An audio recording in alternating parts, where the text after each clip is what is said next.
Hey everyone, welcome back to the channel.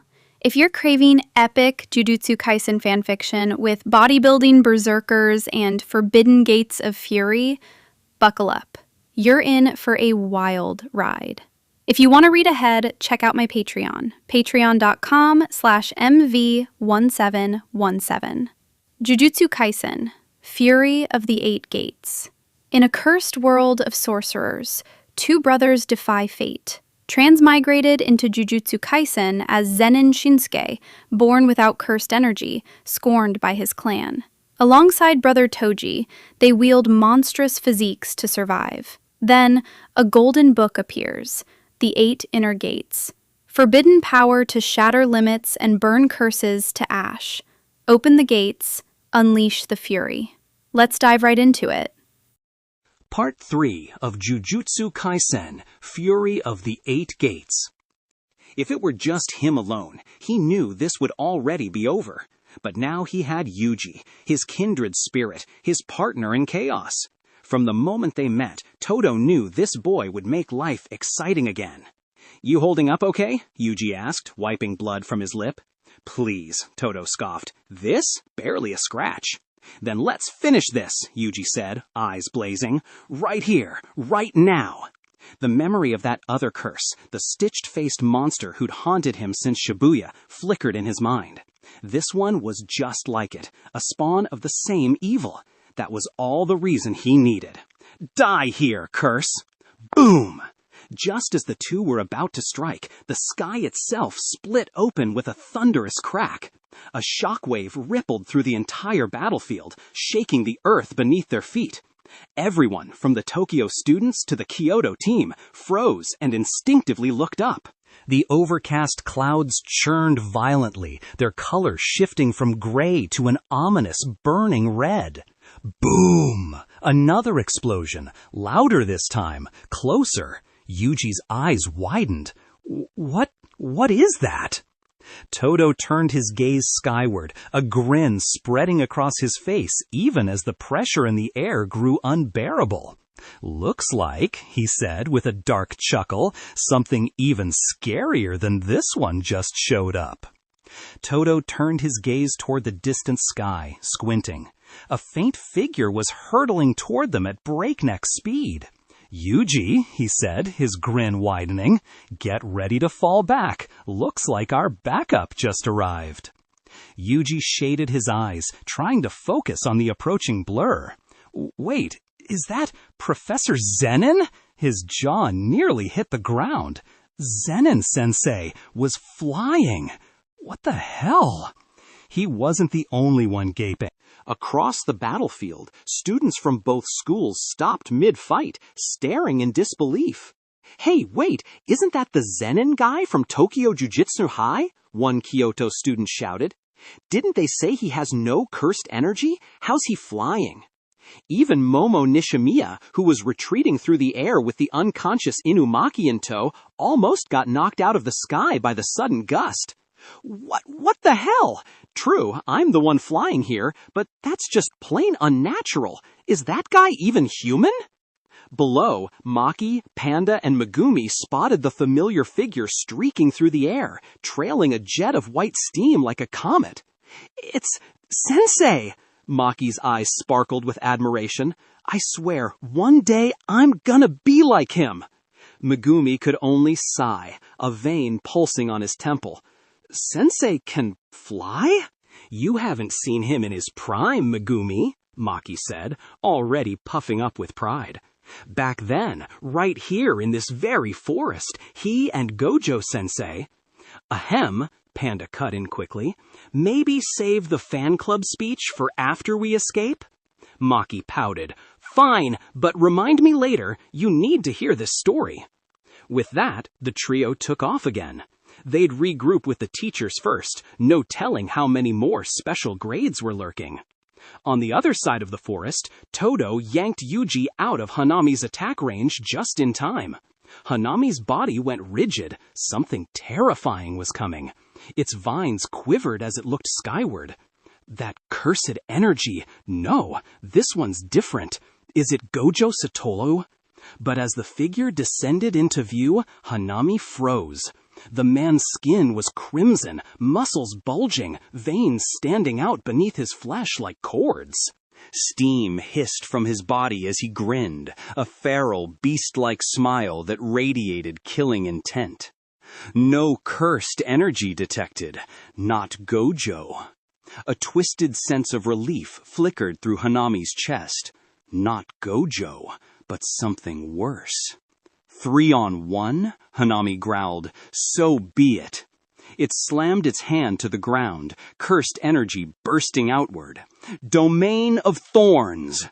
Dozens of colossal branches erupted upward, spearing toward the sky like living lances. From above, Zen'in Shinsuke's eyes lit up. Found you, he said, his voice cold. A domain technique, huh? You must be the one they call Hanami. His legs coiled. The air cracked. Boom! With a thunderclap, he dove, faster than a bullet, a red streak ripping through the clouds. His fist clenched tight, muscles straining as steam spiraled around his arm. When he punched, the air itself screamed, "Crash!" The descending blow obliterated every branch in its path, splintering Hanami's defenses like rotten wood. Hanami's eyes widened. Impossible! It tried to retreat, but too late. Shinsuke's body hit the ground like a meteor. Boom! A crater several meters deep exploded outward, shockwaves flattening the surrounding forest. The blast hurled both Yuji and Todo into the air. Whoa! Todo twisted mid-air, landing on his feet, grabbing Yuji by the collar before he hit the ground. Steady yourself, brother, he grinned. Yuji's jaw dropped. What the hell is Zen'in-sensei doing? He's like a walking natural disaster. But the crater was already empty. Then, crack! Another explosion erupted in the distance. Hanami's body slammed into the ground, its face crushed into the dirt. The earth split apart under the impact, vines and roots scattering. So fast, Hanami gasped, panic flooding its mind. It hadn't even seen the attack. Before it could move, a shadow fell over it. Shinsuke straddled its chest, grinning down like a demon from hell. "Hello there, little curse," he said softly. Hanami's eyes went wide. Then came the pain. Shinsuke grabbed both of its massive root-like eyes and ripped them out. Purple fluid sprayed across the ground as Hanami let out a shriek so horrible it made even the trees tremble. Ah, ah, ah, ah! The agony was indescribable. Its entire body convulsed violently, the sound raw and wet. "Relax, little curse," Shinsuke said, flicking away the dripping eyes. "I'll make sure you don't feel a thing. Soon enough." He raised his fists, each one the size of a sledgehammer, wrapped in blood steam. And then he started punching. Bam! Bam! Bam! Bam! Each strike landed like a cannon blast, pounding Hanami's skull into pulp. Purple ichor spattered across the earth, staining everything it touched. Yuji and Todo watched from afar, their faces pale. Yuji swallowed hard. Isn't there some rule about not torturing living things? Todo crossed his arms solemnly. Normally, yes. He glanced at the crater, where Shinsuke was still rhythmically beating the curse into the ground. But I think exceptions can be made. Agonizing pain spread through every inch of Hanami's body. Its consciousness was slipping, sinking into a dark, endless abyss. It couldn't understand. How could a man with no cursed energy possibly hurt it? Its thoughts drifted, almost wistfully, to the days it spent with the others, those few kindred curses who dreamed of the same future. A world cleansed of humanity. A world where curses, born from fear and hatred, could finally live without restraint. That world had been so beautiful in its imagination, so pure, so full of promise. It had always known that dream would be difficult to realize. just not this difficult. Still, if its death helped move that dream forward, then maybe it wasn't meaningless. Human. The voice of Hanami echoed directly into Zen'in Shinsuke's mind, low and resonant, like the whisper of the earth itself. Can you not hear it? The world is screaming. The oceans, the forests, the very soil, they cry out in pain. All because of you. I won't deny it. There are humans who love nature, but they are too few, too weak. They cannot save this world. The planet can heal itself, if only humanity were gone. If humans vanished tomorrow, it wouldn't take long for nature to reclaim everything. And as long as humanity still exists, we will never stop fighting. Even if I fall here, there are countless others like me who will rise, until the day we, the curses, finally win. Its final thoughts sank into Shinsuke's mind like embers. A grim prophecy murmured in the voice of extinction. Boom! Zen'in's last punch landed like thunder. A shockwave rippled through the air as his fist sank into the ground, the shock traveling up through his bones and into his heart, followed by a strange warmth, an invisible current of life force. He could feel it, his blood surging stronger than before. Silently, he lowered his fist, his face relaxed, the manic grin fading into calm indifference. Before him, what remained of Hanami, half a shattered torso, burned in violet-blue flames until nothing was left but ash. Dead already, huh? He wiped the purple ichor from his cheek, eyes empty and detached. For some reason, he felt hollow. Not sadness, not regret, just a faint, aching boredom. As for what Hanami had said, he didn't care. Whether curses or humans survived in the end, it made no difference to him. Right now, the only thing that bothered him was how dull this world had become. Zen'in-sensei, are you okay? Yuji and Todo approached cautiously, stopping short as they saw the crater and the smeared remains of what used to be a special-grade curse. Yuji gulped audibly. This was a special grade, right? And it couldn't even fight back? I'm fine. Shinsuke exhaled slowly, brushing dust from his shoulders. Didn't expect it to be that fragile. Then, glancing toward Yuji, he smiled faintly. Still, he added, you're not boring, kid. That's good enough. Something about that small grin, equal parts feral and weary, sent a chill through Yuji. Inside Yuji's soul, Sukuna sat slouched upon his throne of bone and flame, a crooked smile curling across his lips. What a peculiar creature you are, he mused. I've seen many strange humans, but you might just be the strangest yet. He rested his chin on one hand, watching Shinsuke through Yuji's eyes. Still, you might prove entertaining. Zen'in-sensei, Yuji finally asked, you're supposed to be a grade 1 sorcerer, right? How could you exercise something that strong so easily? Shinsuke just laughed lightly, because it didn't hit back hard enough. Beside him, Todo crossed his arms and grinned, his white teeth flashing. Still the same beast as ever, huh, Zen'in-sensei? He knew better than anyone that Shinsuke's physical strength far exceeded that of any normal sorcerer. Even without cursed energy, the man was a living weapon, raw, overwhelming power incarnate.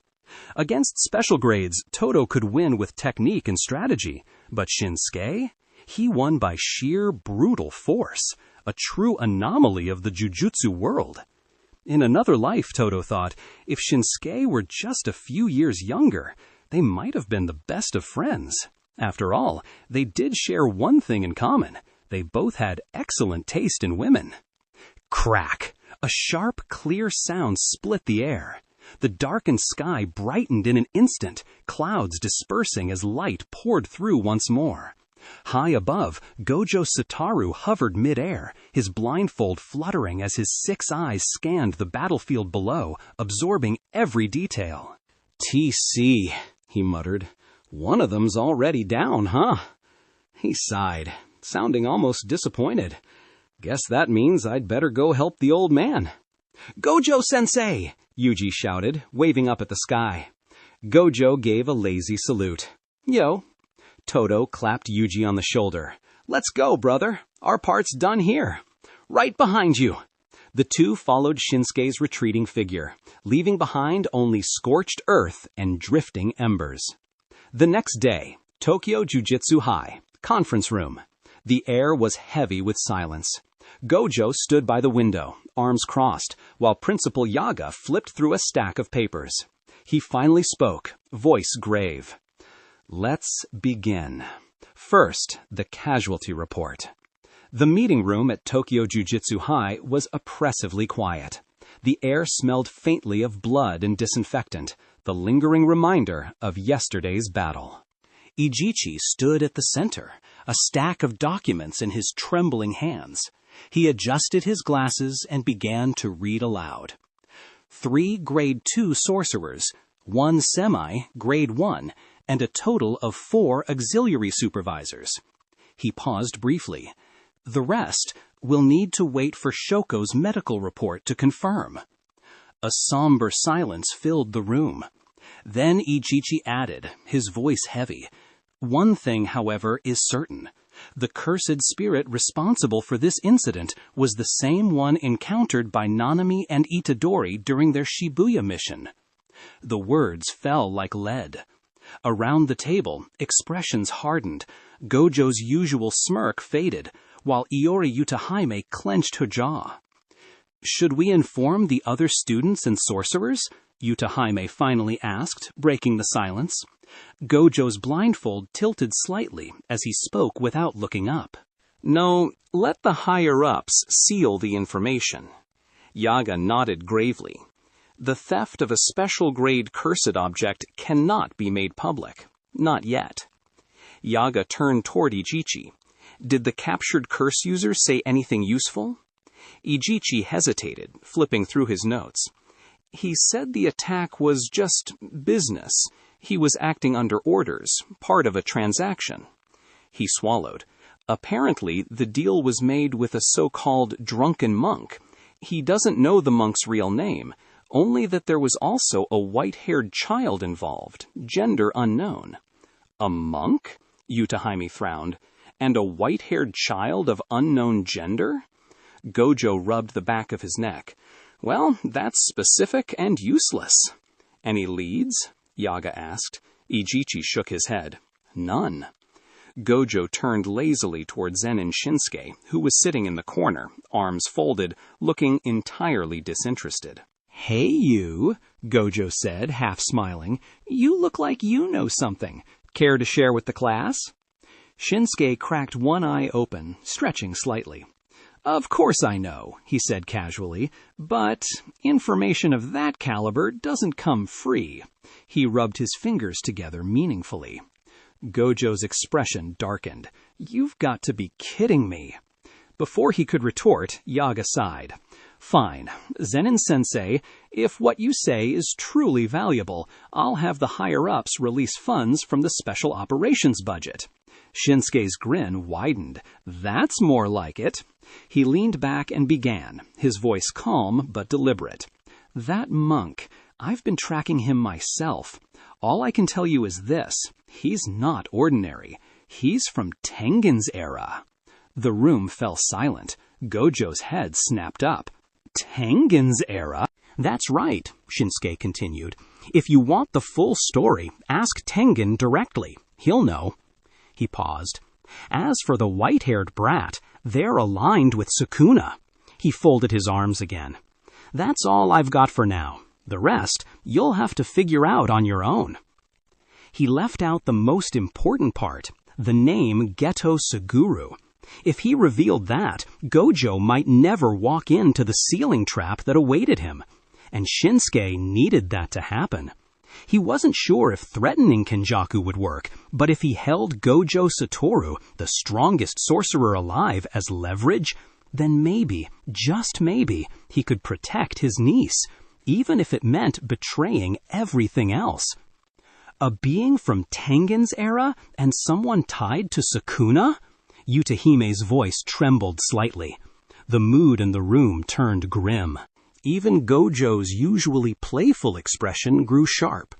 If Sukuna's involved, he murmured, glancing toward Itadori's empty seat, then this isn't just about curses anymore. Yaga's face darkened. Are they trying to capture Itadori to resurrect Sukuna completely? This situation's far more complicated than we thought, he said finally, pushing his chair back. I'll speak with Tengen myself. I'm coming with you, Principal Gakuganji said, rising immediately. The two of them left the room without another word. Gojo leaned against the wall, studying Shinsuke with half-lidded eyes. You're not lying to us, are you? How the hell do you even know this stuff? Shinsuke patted him on the shoulder with a faint smirk. Try reading a book sometime, Gojo. You might learn something. Then he turned to leave. Oh, and make sure the payment gets deposited into my account. He gave a casual wave over his shoulder and walked out, hands in his pockets. Watching him go, Mime let out a low whistle. Honestly, I'm kinda jealous. Gojo tilted his head. Of what? Mi smiled faintly, eyes narrowing. Making money looks way too easy for that man. By the way, Gojo said, leaning back in his chair, how did that curse even get through Master Tengen's barrier? After Zen'in Shinsuke left, Gojo and the others turned their discussion toward the special grade curse that had appeared during the exchange event. Its nature had been off. That curse's aura was strange, Gojo continued, tapping his chin thoughtfully. It wasn't quite like a typical curse, more like something closer to a spirit. It felt like it came from nature itself. Shame that Zen'in killed it, he added with a pout. If it had survived, we might have tracked down its allies. Yutahame crossed her arms. Even if you had caught it, would a special grade ever sit down for a friendly chat? Fair point. Anyway, no sense beating a dead curse. Let's talk about the exchange event. It's basically ruined, right? After all this, it should be canceled. Absolutely not, Gojo said, waving his hand quickly. This event is the highlight of the year for the younger generation. Who are we to take away their fun? He grinned. Besides, we could always change things up a little. Same formula every year gets boring. The room fell silent. Everyone just stared at him, speechless. Elsewhere, within a secluded domain, sunlight gleamed across a tranquil beach. The waves lapped gently at the shore, a picture-perfect paradise. Yet the air was heavy. Hanami's dead. The words hung like smoke. Was it Gojo Satoru? Jogo sat hunched on a chair, his half-lidded eyes reflecting quiet anger. They had just been planning together days ago, plotting a world where curses would reign. Now Hanami was gone, not even a body left behind. Saying it didn't hurt would be a lie. They had always known this day would come. They might not live to see the world they dreamed of, but someday one of their kind would. And when that day came, it wouldn't matter who stood atop the ashes, only that curses had finally triumphed. No, Mahita replied evenly. It wasn't Gojo. It was one of the teachers from Jujutsu High, that so-called curse killer. Him, huh? Jogo muttered, his tone flat but heavy. It makes sense. Geto Suguru, or rather the thing wearing his face, spoke calmly, folding his arms. The barrier doesn't affect that man. I have no real way to restrain him. He can only be stopped through absolute power. The special grade cursed object they intended to use to seal Gojo could only work once, and must be reserved for Gojo alone. As for Zen'in Shinsuke, Geto didn't consider him a real threat to his grand plan. He had studied everyone at Jujutsu High, memorized their abilities, temperaments, and weaknesses. From what he'd gathered, Shinsuke wasn't interested in politics or plans, only in fighting strong curses. That was something Geto could use. All he needed was to keep the so-called curse killer distracted, send a few powerful curses his way now and then, and make sure he didn't interfere with the real objective. Just a little longer. Geto said, his tone smooth and cold. October 31st, that's the day we seal Gojo Satoru. He'll show up, and when he does, you can have your revenge then. Jogo's molten eyes flared. I know.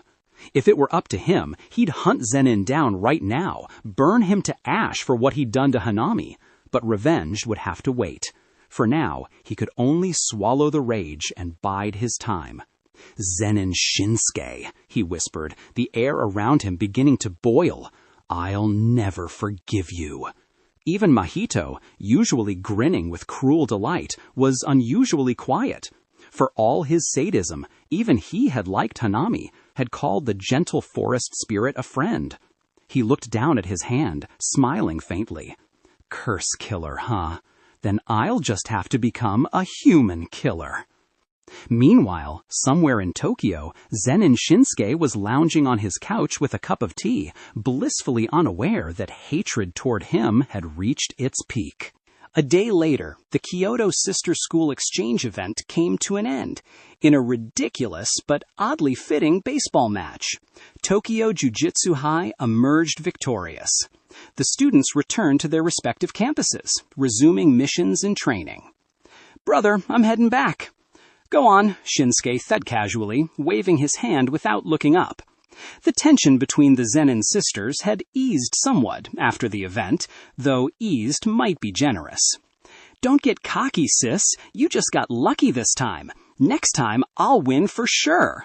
Mai clenched her fist, glaring playfully before turning to leave with her classmates. "You'll never beat me," Maki replied, arms crossed and lips curved in a confident smirk. Watching her younger sister walk away, Maki couldn't help but feel a spark of pride. She'd grown stronger, tougher. At least she wasn't that tearful girl who used to cry over everything.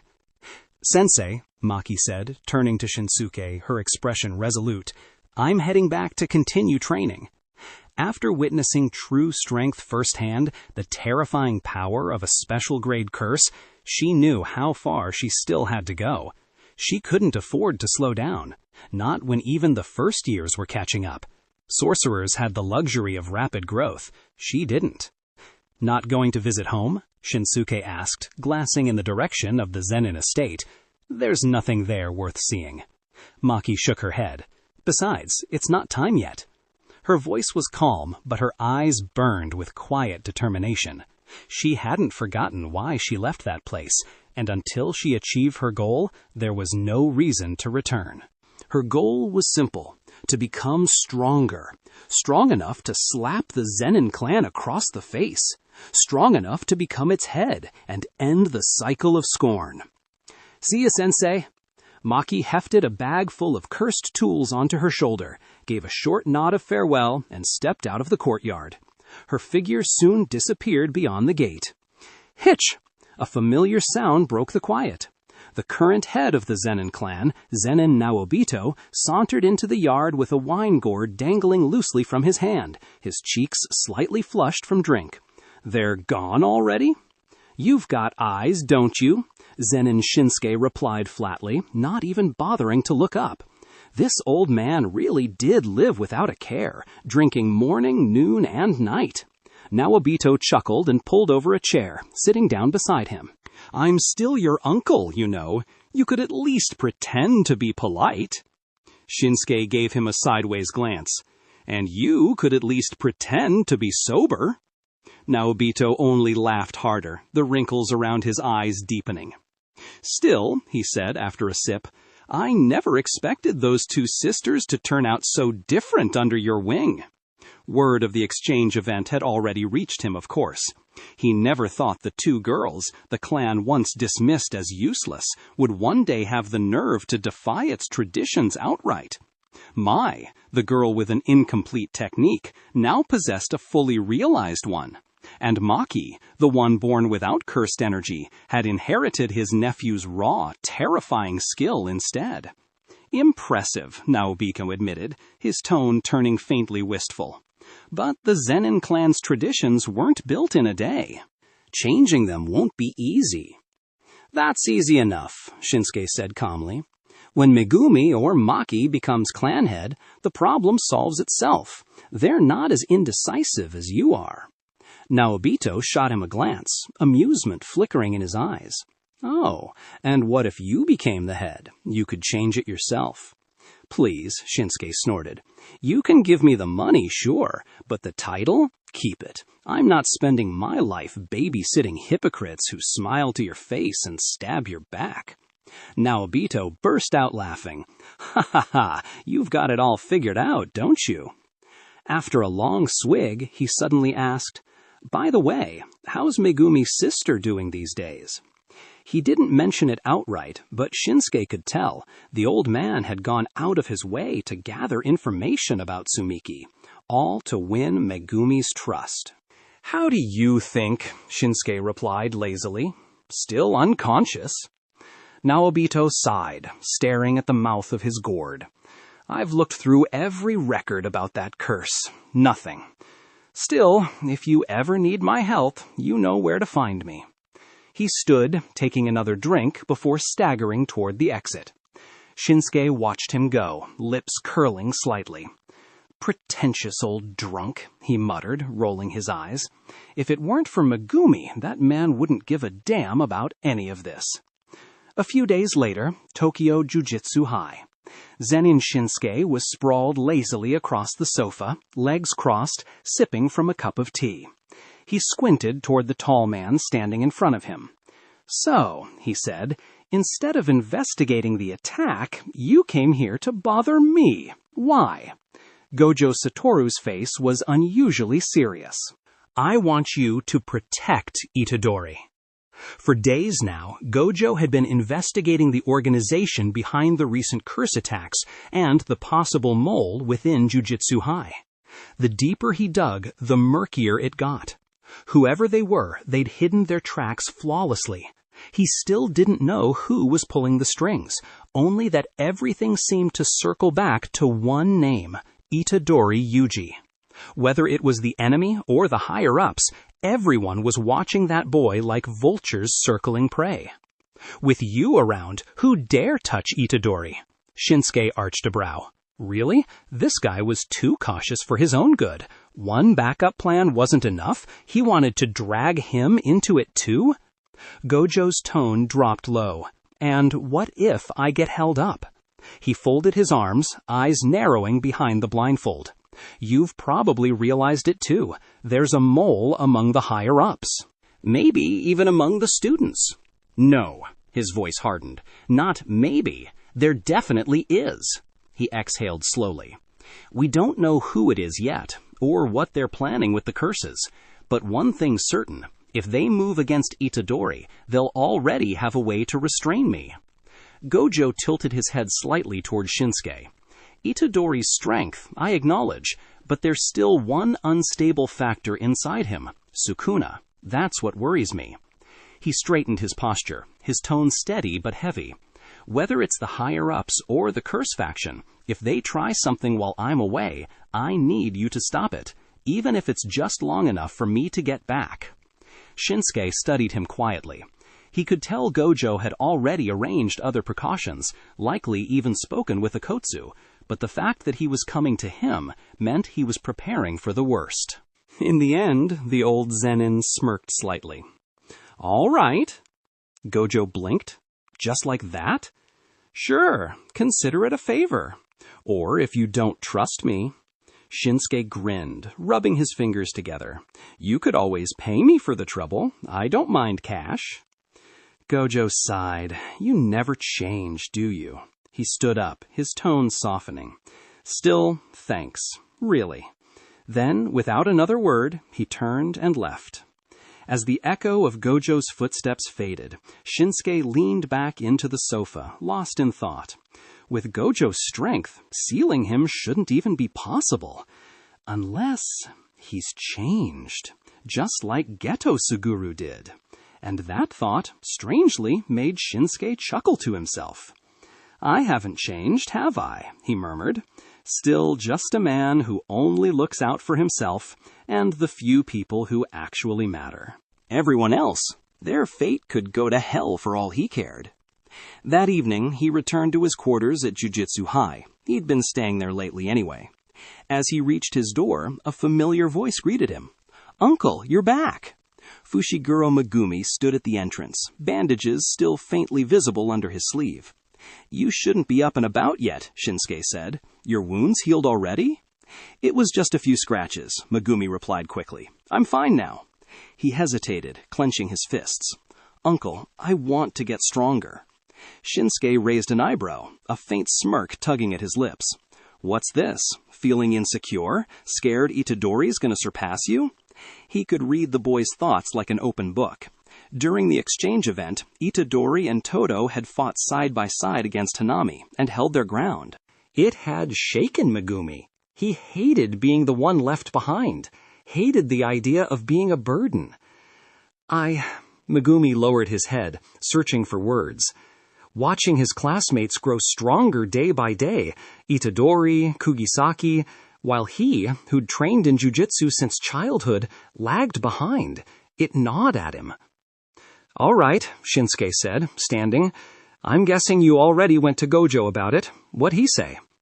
Zen'in Shinsuke pushed open the door to his quarters and stepped inside, speaking casually over his shoulder. "So, what did Gojo tell you?"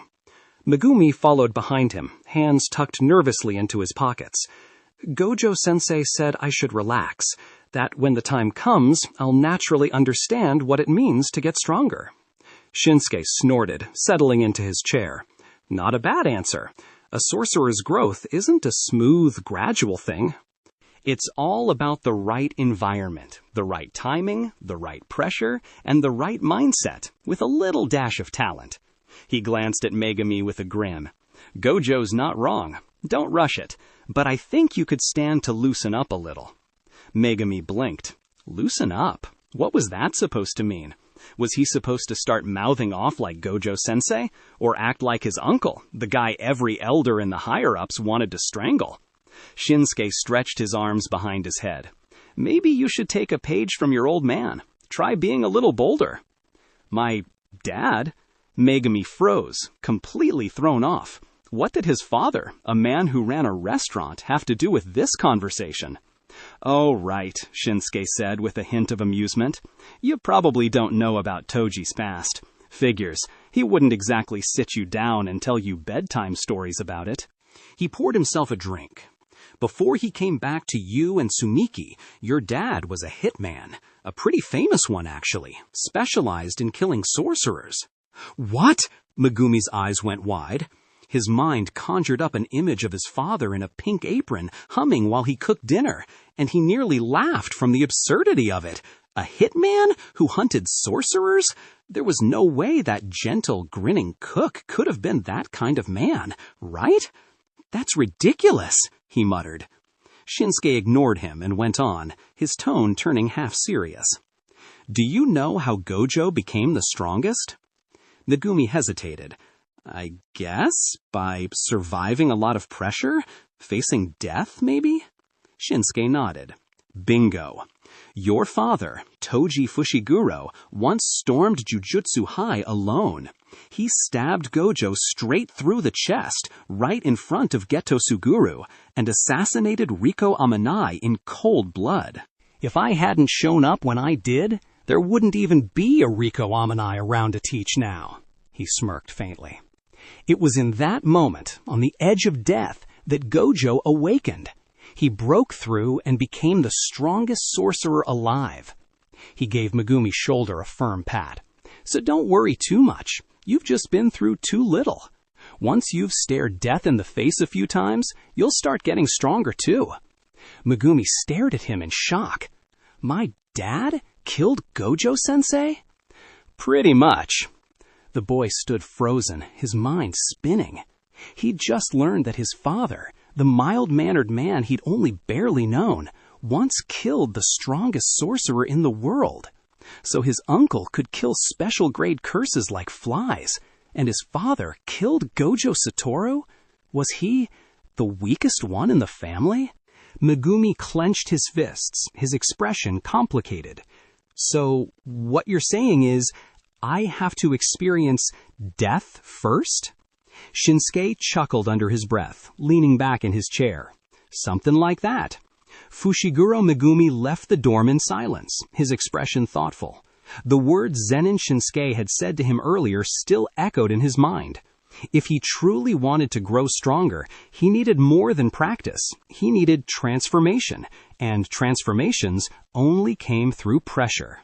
Ring, ring, ring. He answered the call. This is Fushiguro. Ah, good, you picked up. Hey, Megumi, new mission. Itadori's cheerful voice crackled through the receiver. I got it, Megumi replied curtly, hanging up right after. No hesitation. Just like Gojo-sensei and his uncle had said, there'd be plenty of chances to grow stronger. There was no need to rush. Time passed quickly. Months after the exchange event, the quiet before the storm finally broke. The organization Gojo had been investigating for so long was on the move again.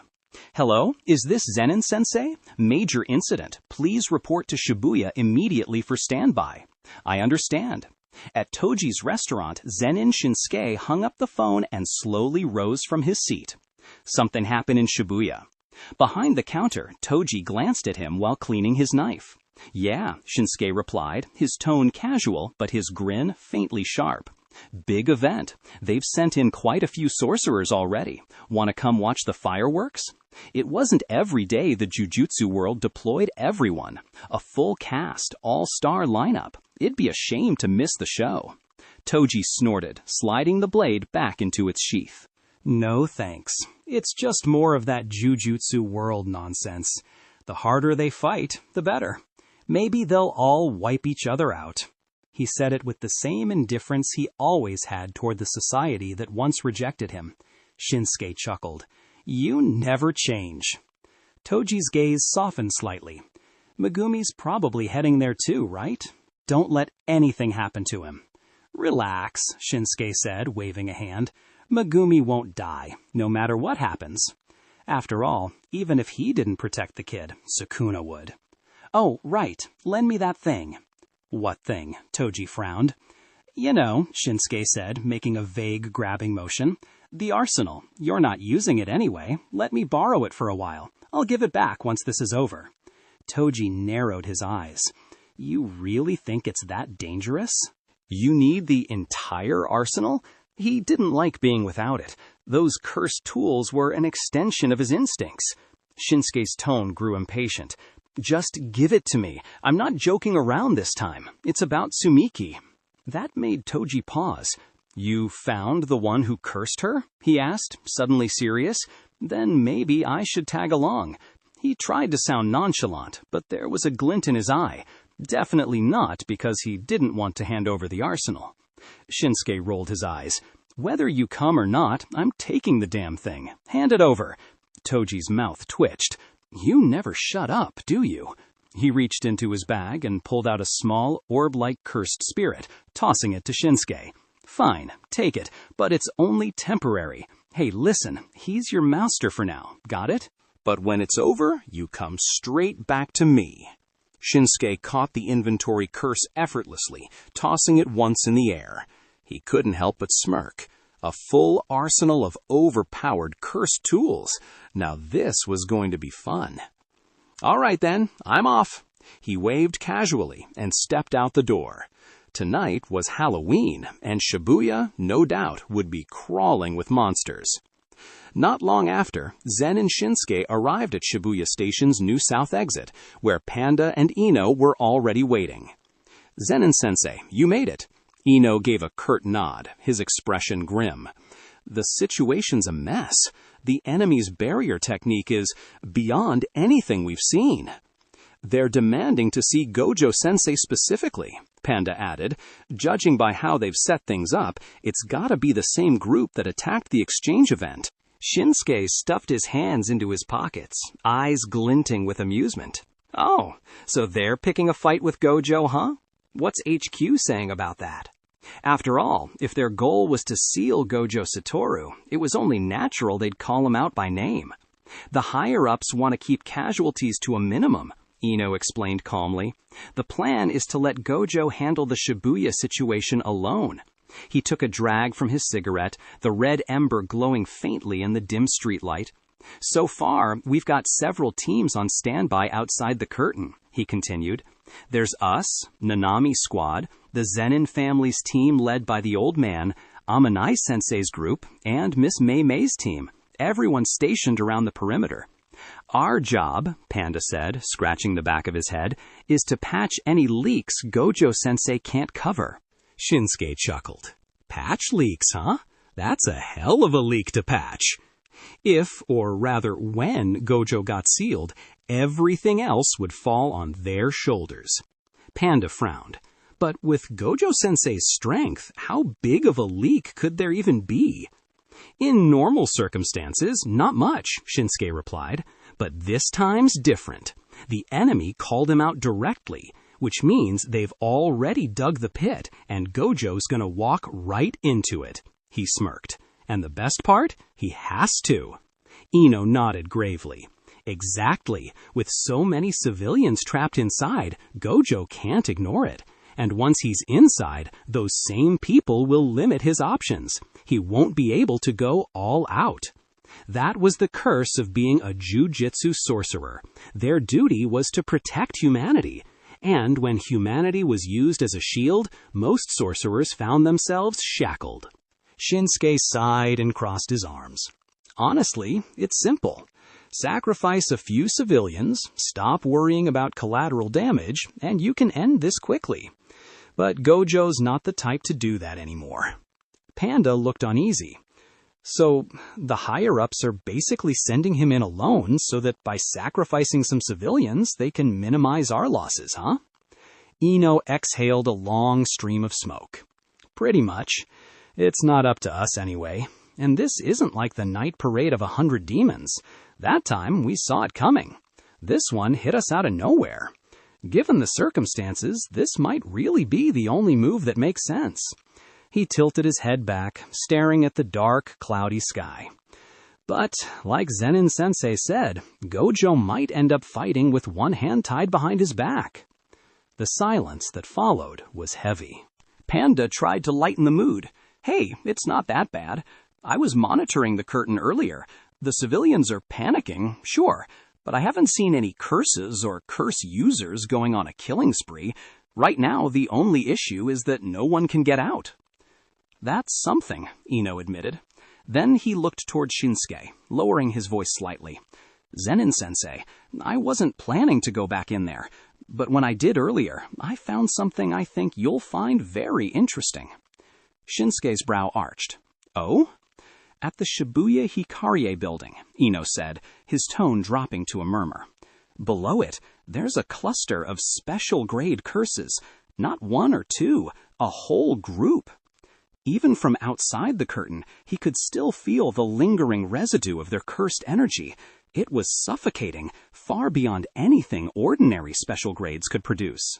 Shinsuke's lips curved slowly, his eyes glinting like a predator catching scent of prey.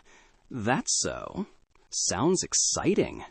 He licked his lips absently, a faint spark of anticipation flickering behind his gaze. Perfect. If he played this right, this cluster of curses might be enough to push his 8th gate training to the halfway point. And when Geto Suguru unleashed that massive swarm of curses later during the culling games, he'd have all the fuel he needed to fully master the 8 gates. By then, even if the entire jujutsu world burned, he'd at least have the strength to stand on his own. "Zen'in-sensei, aren't you going in yet?" Ino asked carefully. He, for one, had no intention of entering that curtain, not when there were multiple special-grade curses crawling around in there. That was suicide. But for someone like Zen'in Shinsuke, this was probably a buffet. "Not yet," Shinsuke replied with a wave of his hand. "We wait for the signal. Going in too early would ruin the plan. Gojo hadn't been sealed yet, and Kenjaku, that sly old bastard, wouldn't show his face until he was. If Shinsuke went charging in now, catching him later would be a lot harder. I'll take a walk around. You two stay sharp. This isn't ending cleanly." He left with an easy smile, disappearing down the dark street. The cursed spirit wrapped around his arm, inventory curse, began to expand, coiling around his body like a grotesque armor. Its energy pulsed faintly, ready to feed power into the arsenal stored within. With full-grade cursed gear at his disposal, who needed stats? Let the world feel what true equipment advantage looked like.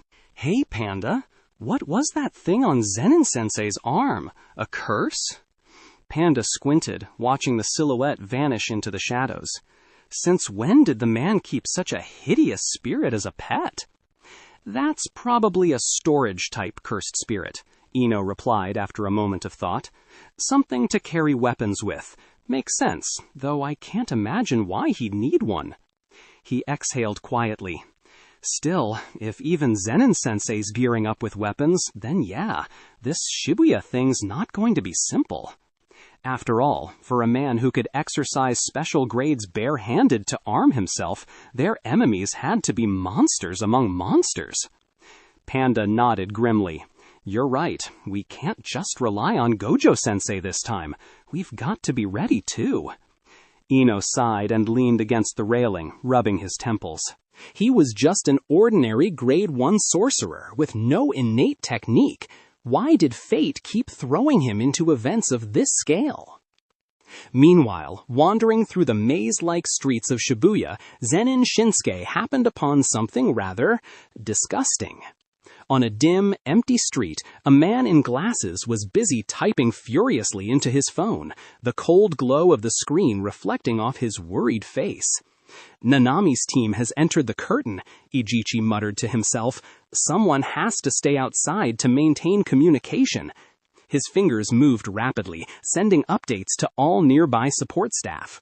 Once inside the curtain, all signal was lost, so people like him had to stay behind to maintain contact and relay what they could. The only thing standing between chaos and order was their constant coordination. Clack! A sudden sound broke the silence. Ijichi froze, then slowly lifted his head. Zen'in-sensei, what are you? Always stay alert, Ijichi. Shinsuke's tone was calm, almost lazy, but his gaze was sharp as he looked past Ijichi's shoulder. Behind him, a blond man lunged out of the shadows, thrusting a long, jagged knife forward, but the blade never reached its mark. It had been caught between Shinsuke's fingers, frozen in midair. Ijichi's heart stopped. Had he moved a fraction slower, that knife would have been buried in his spine. Cold sweat drenched his back. "You're a curse user?" he shouted, stumbling backward. The blond man tilted his head, clicking his tongue. Found out already. When the hell did you... His words cut off as Shinsuke yanked the knife from his hand with casual strength. The blade was grotesque, forged from human hands. Next time, pay attention in your next life. Shinsuke swung the blade once. The air screamed, and the man's head flew from his shoulders, spinning before hitting the pavement with a dull thud. For a split second, silence. Then, the headless body reformed. A purple mark beneath the eyes flickered and vanished, one of 6 fading out. The dead man blinked, momentarily disoriented, before attacking again, slashing wildly. Each swing was met with blinding precision as Shinsuke's movements blurred. In the blink of an eye, the blonde curse user was sliced apart, diced into chunks like vegetables on a cutting board. The remaining purple sigils under his eyes shattered all at once. The alley fell quiet again, save for the faint drip of blood. Shinsuke wiped the blade clean on the man's shirt and tossed it aside. 6 lives, huh? Guess you ran out. Behind him, Ijichi was still frozen, pale as chalk, phone clutched in a trembling hand. Shinsuke glanced back at him, faintly amused. See, that's why you stay alert. Then he stepped past the corpses and disappeared back into the night, a quiet shadow moving toward the chaos that was only just beginning to unfold. The curse user didn't even have time to resist. All 6 of his extra lives burned out in an instant. Urgh! Ijichi bent over and vomited. It wasn't that his nerves were weak. Working as a jujutsu assistant, he'd seen his fair share of horrors. Curses ripped apart, blood on the walls, mangled remains. He could stomach all of it. But this, watching a man, a human, being diced into chunks right before his eyes, calm was no longer an option. This was brutality on another level. Come on, Ijichi, you've really got to work on that mental fortitude of yours. Zen'in Shinsuke looked down at the bloodied blade in his hand, wrinkling his nose in mild disgust. He flicked the weapon aside. It clattered onto the ground with a wet metallic sound. Just another cowardly curse user who preys on the weak. Nothing worth throwing up over. Sorry, Zen'in-sensei. My bad. After retching, Ijichi finally felt his stomach settle. He wiped his mouth and managed a shaky smile. Thank you, by the way. If it weren't for you, I'd already be... He trailed off, unable to finish the sentence. He never expected the enemy to have people stationed outside the curtain, targeting support staff like him. Don't mention it, Shinsuke said casually, waving him off. Just happened to pass by. You've helped me plenty over the years. Call it even. Indeed, Ijichi had provided him with no small amount of intel over time. A good man deserved a little luck. Anyway, Shinsuke said suddenly, turning his gaze ahead. Are you planning to just stand there forever? Ijichi blinked, confused, then followed his line of sight. Not far away stood a white-haired girl in a traditional kimono, her expression unreadable under the flickering city lights. You're the one who killed Hanami, aren't you? She said quietly. Her voice was soft, yet the air around her was heavy, sharp, cold. No cursed energy emanated from the man before her, yet everything about him screamed danger. Within Jujutsu High, there was only one who fit that description, the one they called the Curse Killer. That's right, Shinsuke said, smiling faintly. And you must be the white-haired little boy or girl from the reports, Uraome, was it? You know who I am? Uraome frowned, her pale eyes narrowing. She hadn't expected that. Aside from Geto Suguru, no one alive should have known her true identity. You really are a little brat, Shinsuke mused, rubbing his chin thoughtfully. Tell me, should I kill you here? Her expression froze. He tilted his head, the corner of his mouth curling into a grin. If I kill you, do you think Sukuna would avenge you? For a brief moment, the thought amused him. Would the King of Curses even care if his loyal little attendant died? Ice formation technique! Uraume's voice rang out cold and sharp. A freezing wind howled down the street, frost spreading in a wave that turned the pavement white. Jagged ice spikes erupted from the ground like teeth. Let's find out, Shinsuke muttered, stepping forward. I'll deliver your corpse to him and see how he reacts. He clenched his fist. White-hot blood energy igniting around it. With a single swing, his punch shattered the ice barrier like glass. Crack! Shards scattered in all directions, but Uraume was already gone. Ran off, huh? He tilted his head, feeling her presence darting away through the alleys. A faint, amused smile tugged at his lips. You think you can run? Before he could pursue, a loud voice boomed through the streets, amplified across all of Shibuya by a cursed loudspeaker. Nanami-san!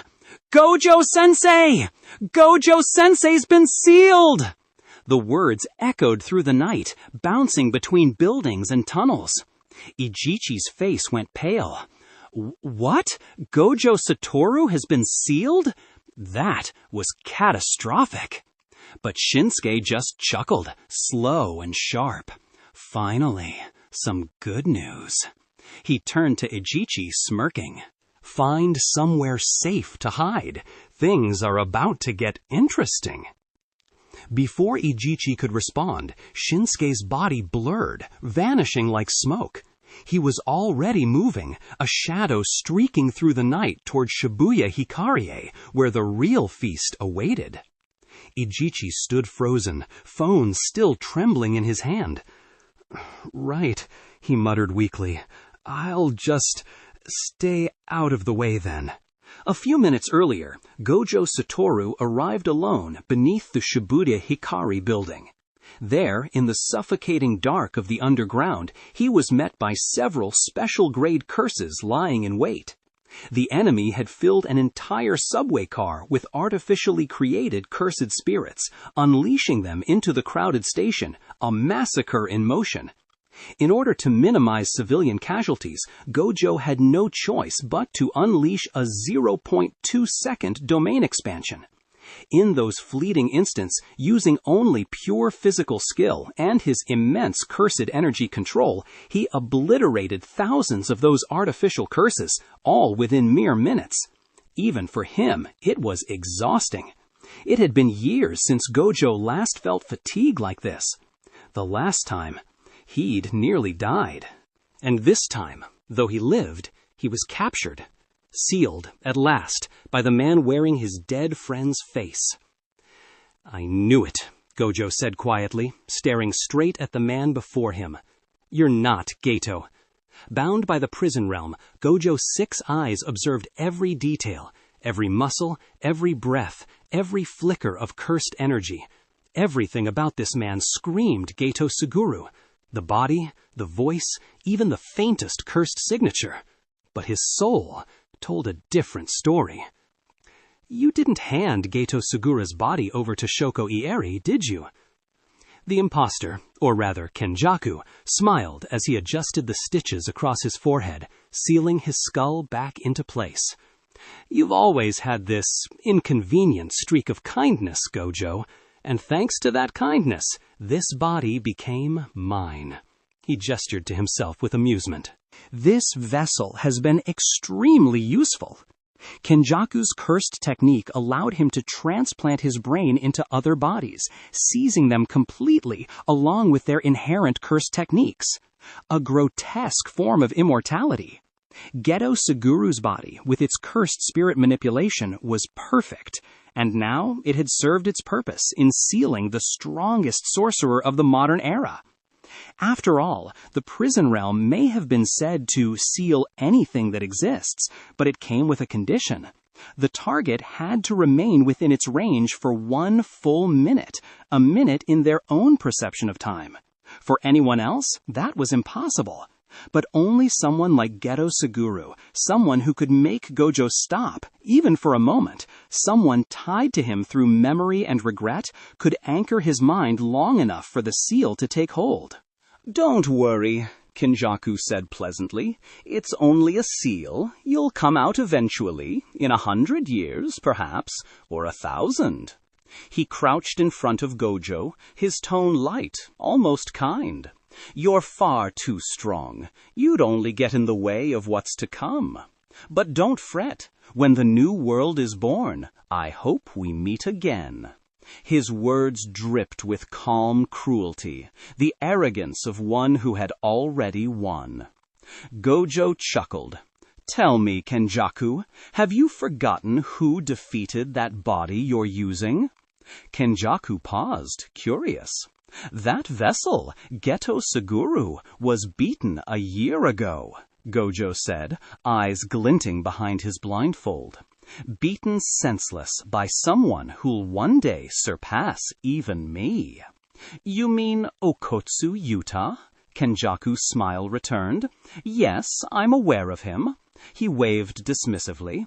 "I don't see much potential there." Infinite cursed energy reserves, the ability to copy techniques, impressive, sure. But it all stems from one thing, his attachment to that cursed spirit, Rika. His power is bound by love and loss. He'll never become you. He sounded certain. Centuries of experience had made him confident in his judgment. Gojo just grinned wider. "You underestimate him, like you underestimate everyone." Then his tone shifted, quiet but sharp. Yuta might not be the problem, but there's someone else you've overlooked. Kenjaku frowned slightly. Oh? Gojo tilted his head. That guy's the type who doesn't talk, doesn't plan, he just kills. If it had been him here instead of me, you'd all be dead already, every last one of you. Kenjaku smiled thinly. You really think so? Gojo smirked, closing his eyes. I don't think. I know. Even now, trapped inside the prison realm, Gojo Satoru didn't feel fear, only amusement and absolute confidence. As long as that man was still out there, the curses would never win. Kenjaku gazed at him one last time, expression unreadable. Funny, even now you still believe in others. Gojo opened his eyes, those radiant, infinite eyes, and smiled. No, I just know monsters when I see them.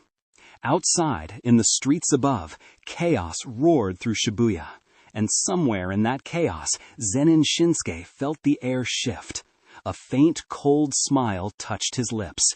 So, it started. Gojo gave a self-mocking chuckle. Only at a moment like this would that guy seem a little likable. You mean Zen'in Shinsuke, right? His strength is unquestionable, a bit troublesome, but if it's him, he shouldn't derail my plan. Kenjaku thought of another person at the school, a name whose record alone could be called special grade. Still, he didn't worry. Like Okotsu Yuta, he had power, but they weren't true obstacles, certainly not some ordinary man without cursed energy. Is that so? I hope you don't run into him. If you do, you'll end up disliking him, Gojo said lightly. Kenjaku waved away Gojo's warning. You needn't trouble yourself. For now, good night, Gojo. We'll meet again in the new world. He ignored the rest and sealed Gojo with the prison realm. The compact, eye-studded cube, the prison realm, shrank and dropped into Kenjaku's palm. Its eyes slowly closed. The sealing process had completed. Is that thing useless now? Mahito asked, eyes on the prison realm in Kenjaku's hand. One seal per use, Kenjaku replied. Unless the trapped one ends themselves from within, it can't be reused. How tedious. Still, that troublesome fellow is dealt with for now. Suddenly, the prison realm's eyes flared open. Star-like pupils winked to life across its surface. Kenjaku's hand slackened, and, with a thud, the cube fell and gouged a dent in the pavement. What? He can get out? Mahito instinctively took a step back, bracing for Gojo to strike. The other curses widened their eyes and readied themselves for battle. Kenjaku's expression changed.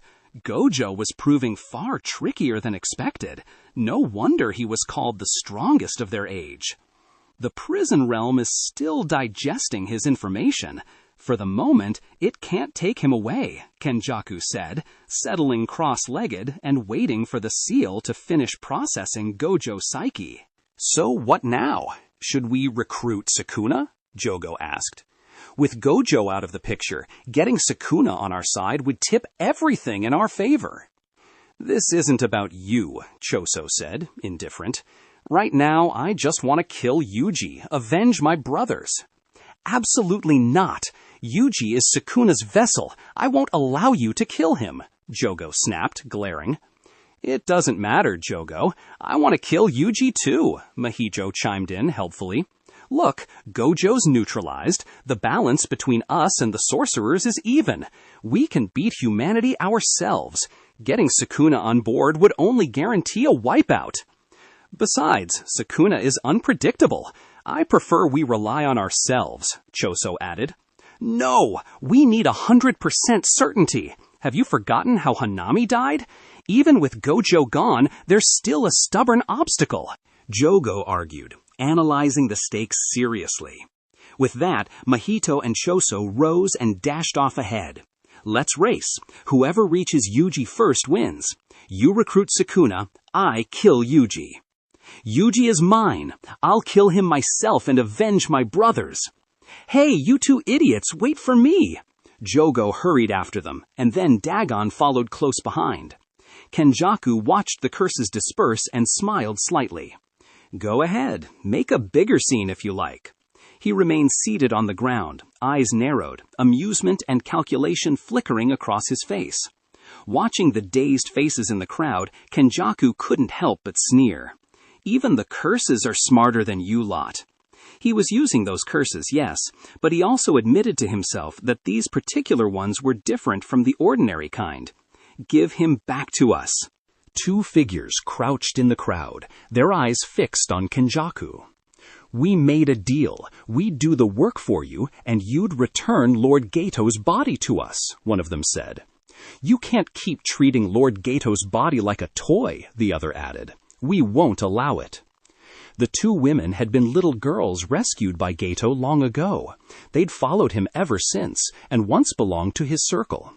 After Gato's death, Kenjaku stole the body, and the girls struck a bargain with him. Help him now, and when the job was done, give Gato's body back.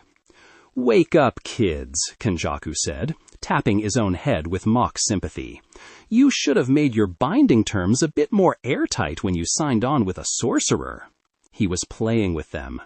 The girls' expressions didn't change, but their gazes grew colder. Then they melted back into the crowd. You'll regret this, one warned before they left. Alone now, Kenjaku sat quietly in front of the prison realm. He wondered how many sorcerers would actually make it this far.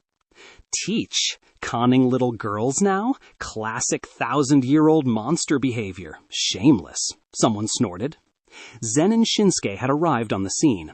He looked around at the crowd of blank-eyed onlookers and shook his head. Then he settled down near the small cube and glanced at the prison realm.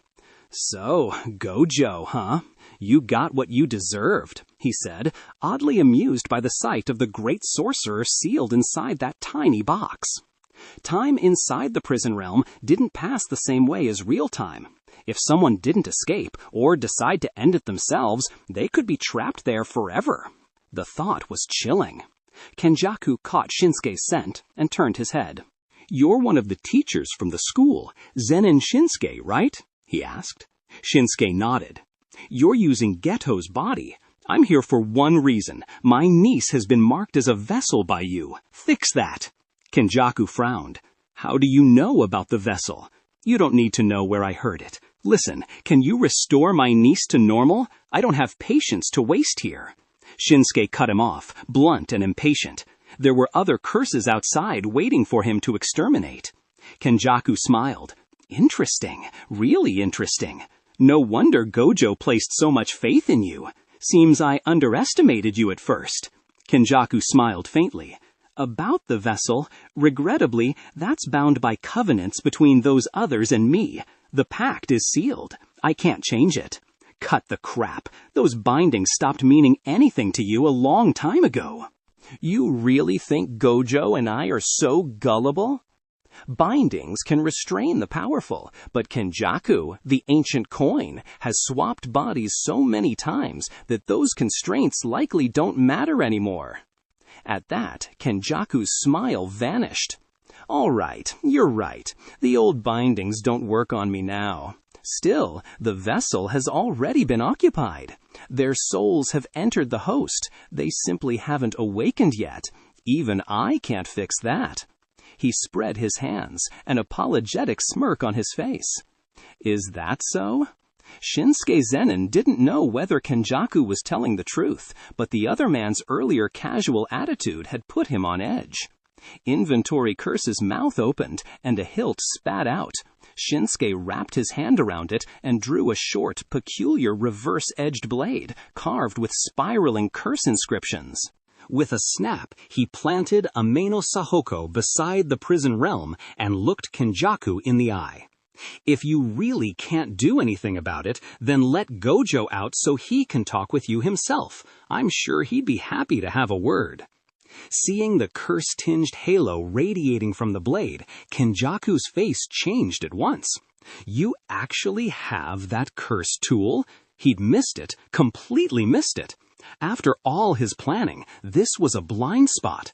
That a grade special curse tool like Ameno Sahoko existed and he had no intelligence on it was unacceptable.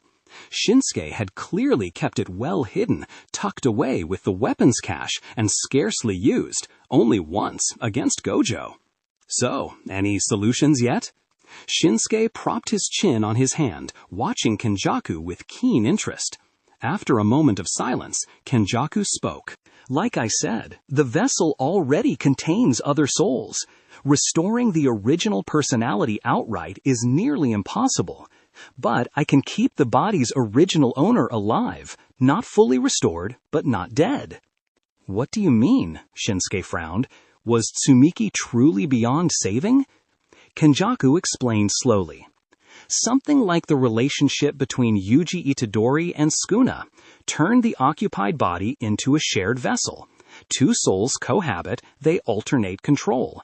The usage frequency has to be negotiated between the souls themselves, but I can arrange for the original owner's soul to hold dominance. Of course, he added, if the other spirit willingly gives up revival and chooses self-termination, the original owner could be restored completely. But I can't compel that. Who wants to die right after coming back? Shinsuke fell silent. He knew who the other soul inside Tsumiki's body was. Getting that spirit to willingly self-destruct would be near impossible. All right, let's proceed for now. After this is over, we'll set a time and meet. Shinsuke put Ameno Sakahoko away and rose to leave. Wait, Kenjaku stopped him with a smile. We haven't sealed the binding yet. Don't treat me like those two foolish girls. Oh, caught me. Shinsuke rapped his temple, feigning surprise. He'd intended to bluff his way through for now, free Gojo after Tsumiki was sorted out, and watch the sealed sorcerer crawl back and beg forgiveness. The binding is sealed. You're free to go. Kenjaku lifted his hand slightly, signaling that Zen'in Shinsuke could leave whenever he wished. Yet the moment the pact was complete, Shinsuke felt it, an almost physical weight in the air. If he broke this agreement, something uncontrollable would happen. Other than my innate heavenly restriction, I've never actually formed a proper binding vow with anyone before, he mused quietly. The heavenly restriction was a natural-born contract. What he had just made with Kenjaku was entirely man-made, a dangerous promise between two monsters. As agreed, Shinsuke said, I won't interfere with whatever you're planning next, nor will I allow anyone to use this weapon to free Gojo. I expect you to keep your end of the deal, too. He turned to leave. He had wasted enough time here. It was time to start his own feast. Don't worry, Kenjaku replied with a faint smile. I've always held a certain reverence for bindings. He watched as Shinsuke's figure disappeared into the darkness. Seems Gojo was right, Kenjaku muttered once he was gone. I really do dislike that man. Gojo's sealing had gone exactly as Shinsuke predicted. Kenjaku had been completely outmaneuvered, though he'd never admit it aloud. Still, the man was dangerous. At least his ambitions gave Kenjaku a reason to tolerate him for now. Well, Gojo, even sealed, you've managed to remove one of my headaches. The binding they'd made wasn't some trivial oath. It was airtight. No loopholes, no escape. For now, Kenjaku no longer had to worry about Shinsuke meddling in his grand design. He glanced at the prison realm one last time. Time to check on the others, he said to himself, heading down into the depths of the subway. Meanwhile, above ground, the chaos was spreading fast. Tokyo Metro, 5th basement level. Nanami Kento had just regrouped with Zen'in Naobito and Maki Zen'in. So the rumors were true. Gojo Satoru's been sealed. Naobito rubbed his chin, his tone oddly amused. Hard to believe, Nanami replied, adjusting his tie. But considering the involvement of the false Geto Suguru, that explains a lot. Naobito chuckled. The fall of the Gojo clan gives me one more reason to drink tonight. As always, he couldn't care less about the politics. He was here for the bounty. Missions of this level came with a hefty reward. If you're not going to fight, just go home, old man. Maki muttered, resting her blade on her shoulder, her face unreadable. Go home. You should be the one heading back, Maki, Naobito said with a grin, turning to Nanami. Wouldn't you agree, first-grade sorcerer? Among the three, Maki was clearly the weakest, though not by much. Her grading was already under review. She'd soon become a quasi-first grade, and with time a full-fledged one. But compared to veterans like Nanami or Naobito, she still had a long way to go. After all, she could only open the second gate of the 8 gates formation so far. To be honest, Maki, Nanami said in his calm, weary tone, I have to agree with Naobito. You should withdraw. This old drunk's more useless than I am, Maki shot back, pouting. At least I'm sober. Naobito-san, you've been drinking? Nanami's temple twitched. Nope, Nanami said casually, then hiccuped, proving her point. Nanami sighed. Forget it. Better to move together than alone. He led the way down the stairs, eyes narrowing as he scanned the darkness. The situation isn't hopeless yet. I've received word Zen'in Sensei is also here. As long as he's around, things shouldn't spiral too far out of control. Once we rescue Gojo-senpai, this should be over. As they descended to the wide-open platform of the 5th basement level, Nanami froze, instantly on guard. Maki tightened her grip on her blade. The air was thick with cursed energy, heavy and suffocating. From behind one of the pillars, a small, red, octopus-like creature peeked out, its body draped in a sheet of white cloth. The subway trembled faintly, and something ancient was awakening in the dark. The source of the cursed energy pulsed from that little octopus. Leave this to me. Nanami's expression hardened as he stopped Maki from stepping forward and readied himself for combat. Smash!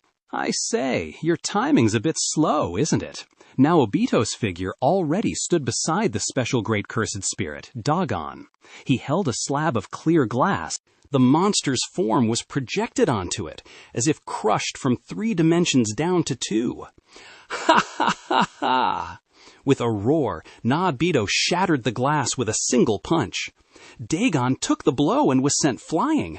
So fast! Did you see that? Maki's eyes widened in surprise. When did this old man become so strong? How had she missed it? Not really, Nanami adjusted his glasses. That's a technique, I think. After all, he was the head of the Zen'in family. He wouldn't command respect without strength. The Zen'ins aren't anything like the Gojo family with just one prodigy. They have many capable sorcerers, and several at first grade. Ugh! Dagon's insides churned from that blow. It vomited out the human bones it had been devouring, instantly littering the platform with grisly fragments. You monster! Naobito muttered, looking at the cursed spirit. How many humans did you eat? Ru, Gru, Meru, leap! The small octopus snapped, fury erupting. Its cursed energy spiked, and the husk it had been hiding in shifted, no longer just an embryonic form, but now a full-fledged octopus man. So that was its fetus form earlier. No wonder it seemed weak. Naobito peered up at the suspended Dagon without the least bit of alarm. Cursed spirit, tell me, do you know how many frames per second are in animation? I'm not a cursed spirit. I have a name. My name is Dagon. Animation, huh? Naobito paid Dagon's protest no mind, casually talking himself through the effect of his technique. Without noticing, he'd just declared how his jutsu worked. Oddly, for sorcerers, announcing a technique before launching it can actually increase its potency. Naobito's speed is legendary among first grades. Only Gojo's tempo rivals his. Get ready. This one's no joke, Nanami said, drawing the short knife from his back and wrapping his fist with his necktie. He warned Maki quietly. The special grade they were facing here would likely be at least as strong as the one they'd met at the exchange. Understood. Maki tightened her grip on her long blade. Hot steam rose from her skin as she pushed herself into peak condition. While the 3 of them prepared to deal with Dagon, Zen'in Shinsuke had already moved out into the city. On the avenue, he felt the tremors in the air, several spots with intense cursed energy signatures. So many, where to first? He muttered, his senses sweeping the surrounding buildings. One of those spots should be where Itadori and his big brother are fighting, he guessed, feeling two colliding presences in a nearby block. That one over there isn't a cursed spirit. Killing it won't solve anything. He turned his attention elsewhere. Another direction sent a wave of raw, unruly power. Shinsuke frowned. That must be where Mahito spawned. Too bad he's bound to Kenjaku. He moved on. There was only one more place left in his scan with multiple strong signatures, at least 3 powerful auras clashing. There was almost certainly a special grade engaged there. So fast! Dagon's expression tightened as he staggered backward from Naobito's punch. The other 2 were manageable, but this old man, his speed was unreal. He might even be faster than Jogo, and his power was terrifying. While Dagon found the situation troublesome, the sorcerers were equally frustrated. 2 first grades can't bring down 1 cursed spirit? How ridiculous! Naobito clicked his tongue. A typical special grade could usually be exercised by 1 high-tier first grade alone, yet the 3 of them, 2 first grades and 1 quasi-first, had been fighting for minutes without making a dent. This wasn't an ordinary special grade. Still, so far, Dagon was on the defensive. If they could just exhaust its cursed energy, they might actually win. But Dagon wasn't planning to let that happen. Its hands weaved a seal, cursed energy surging wildly. Remember this, we have names! Bang! Naobito appeared before Dagon in a blur and drove his fist into its gut, splattering violet ichor across the ground. Stop muttering nonsense and just take the beating, Naobito scoffed. You're not getting the chance to use a technique. That was his strategy. Overwhelm the cursed spirit with pure speed, never giving it time to activate its abilities. Just keep it locked in the rhythm of taking hits.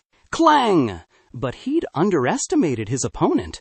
Dagon wasn't trying to form a simple technique. It was opening its domain. Its clasped hands spread apart, revealing a black sigil on its abdomen. In an instant, the entire environment shifted. The underground platform vanished, replaced by a blinding seascape, blue skies, white clouds, and a golden beach stretching to infinity. The 3 sorcerers froze for half a second, dread crawling up their spines. This cursed spirit! Domain expansion! Horizon of the captivating Skanda!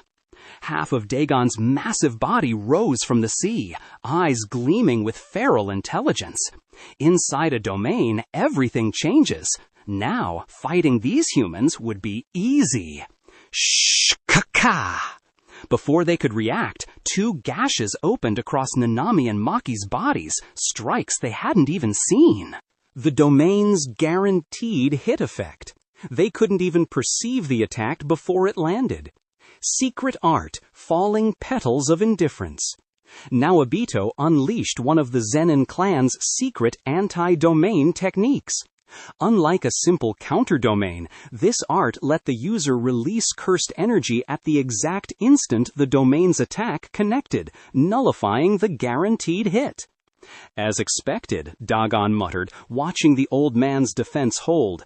That bearded human isn't ordinary. Analyzing his opponents, Dagon adjusted his cursed energy, calibrating the power of his next strike. Then 70% to the old man, 30% to the one in the suit. As for Maki, he didn't even consider her a threat. Clap! Hands pressed together, Dagon bellowed. Technique release! Death swarm of the endless sea! Boom! From the ocean surged countless marine shishen, monstrous sea beasts of all shapes and sizes, rushing the trio with gnashing jaws and roaring waves. At the same time, Dagon's own body blurred, diving in for the kill. The ocean is the cradle of all life. Tell me, humans, are you ready to face its terror? Outside, Zen'in Shinsuke followed the overwhelming cursed energy trail and descended to the 5th level. Seeing the shimmering sphere of the active domain, he instantly understood. Ah, so that's where the little takoyaki went. Uncle, Fushiguro Megumi arrived in a rush, his eyes widening.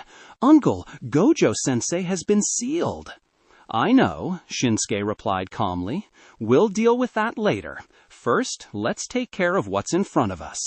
He looked at the barrier shimmering before them. I'll leave this to you. Show me your domain. Originally, Shinsuke had intended to slice the barrier apart with one strike, but now seemed like a good opportunity to see what the kid could do. It was time to let the next generation prove itself. Understood. Megumi didn't know how his uncle had guessed he'd been working on domain development, but there was no room for hesitation. Forming hand seals, he stared down the enemy domain before him. He would break through it with his own. Chimera Shadow Garden. Instantly, a swarm of black shadows spread from beneath his feet, expanding like a living sea of ink, forcing their way into the opposing domain and tearing open a rift in the boundary. The next second, both of them stepped into the bright blue expanse of sky and sea. Fushiguro Megumi's domain clashed against Dogon's, canceling out the enemy domain's guaranteed hit effect. Megumi! And Master! Megumi's eyes lit up as she spotted her student, and, right behind him, Zen'in Shinsuke entering the domain. Not bad, Megumi, Shinsuke said casually, as though they weren't standing in the middle of a battlefield. Keep refining it. Once you perfect the full version, this technique will be a monster. He didn't immediately move to help. Instead, he took a moment to observe Megumi's domain. Interesting, he thought. Within this space, the boy could summon any Shikigami he'd tamed, without limit. Once he subjugated all 10 and combined them within a perfected domain, that power would be absurd. Megumi gritted his teeth, maintaining his half-formed domain as it wrestled with Dogon's. Uncle, I can't hold this for long. Please finish it quickly. He wanted to learn, sure, but now was not the time for a coaching session. Still, he didn't dare say it aloud. No problem, Shinsuke replied calmly, cracking his neck. It's just a cursed spirit. Won't take long. He glanced from the monstrous figure standing atop the waves to the 3 battered sorcerers nearby. Nanami, you really should hurry up and learn domain expansion, he said in mock seriousness. And old man, what's with the missing arm? All that drinking finally caught up to you? Nanami sighed. Zen'in-sensei, mastering a domain isn't exactly simple.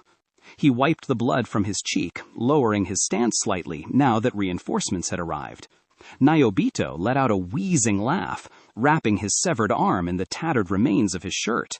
Took you long enough. Another minute and you'd be cleaning up our corpses. Master, be careful, Maki shouted from the shore. This cursed spirit isn't simple.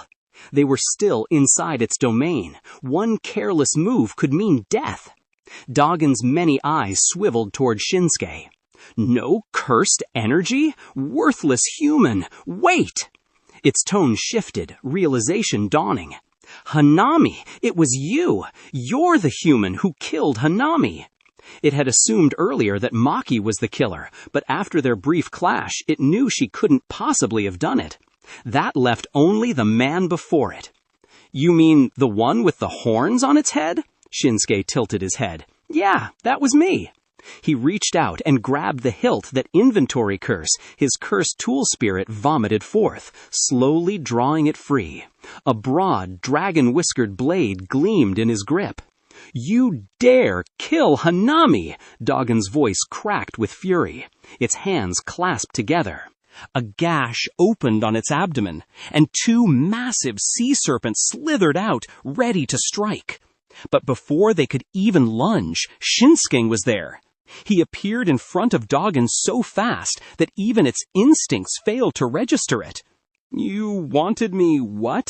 He asked mildly. The blade swept through the air in a clean, whistling arc. For a split second, the world seemed to freeze. Then a web of thin red lines blossomed across Doggen's body. Purple ichor oozed out like ink bleeding through paper. Shk, shk, shk. By the time Shinsuke resheathed his blade, the sound reached the other's ears. And then Doggen's body collapsed, falling apart into dozens of quivering chunks of seafood. The sky and ocean shattered like glass, the illusion of the domain dispersing. In the blink of an eye, they were back in the subterranean 5th level of Shibuya Station. Silence filled the space. The once terrifying special grade was gone, slain so fast that even its death cry had been cut short. I told you, didn't I? It's just a cursed spirit, nothing to it. Sheathing his blade, Zen'in Shinsuke watched as Doggen's body dissolved into a swirl of dark smoke, then shrugged lightly. Wasn't much of a big shot anyway. Gulp. Fushiguro Megumi swallowed hard, releasing his domain. His body sagged with exhaustion, his legs nearly giving out. But the fatigue couldn't compare to the shock still rippling through his chest. He had never truly felt his uncle's presence before, never this crushing, suffocating force of absolute superiority. Now he finally understood what all those cursed spirits must feel when facing Gojo-sensei. This is it, he thought. This is what it feels like to stand before a being from another dimension.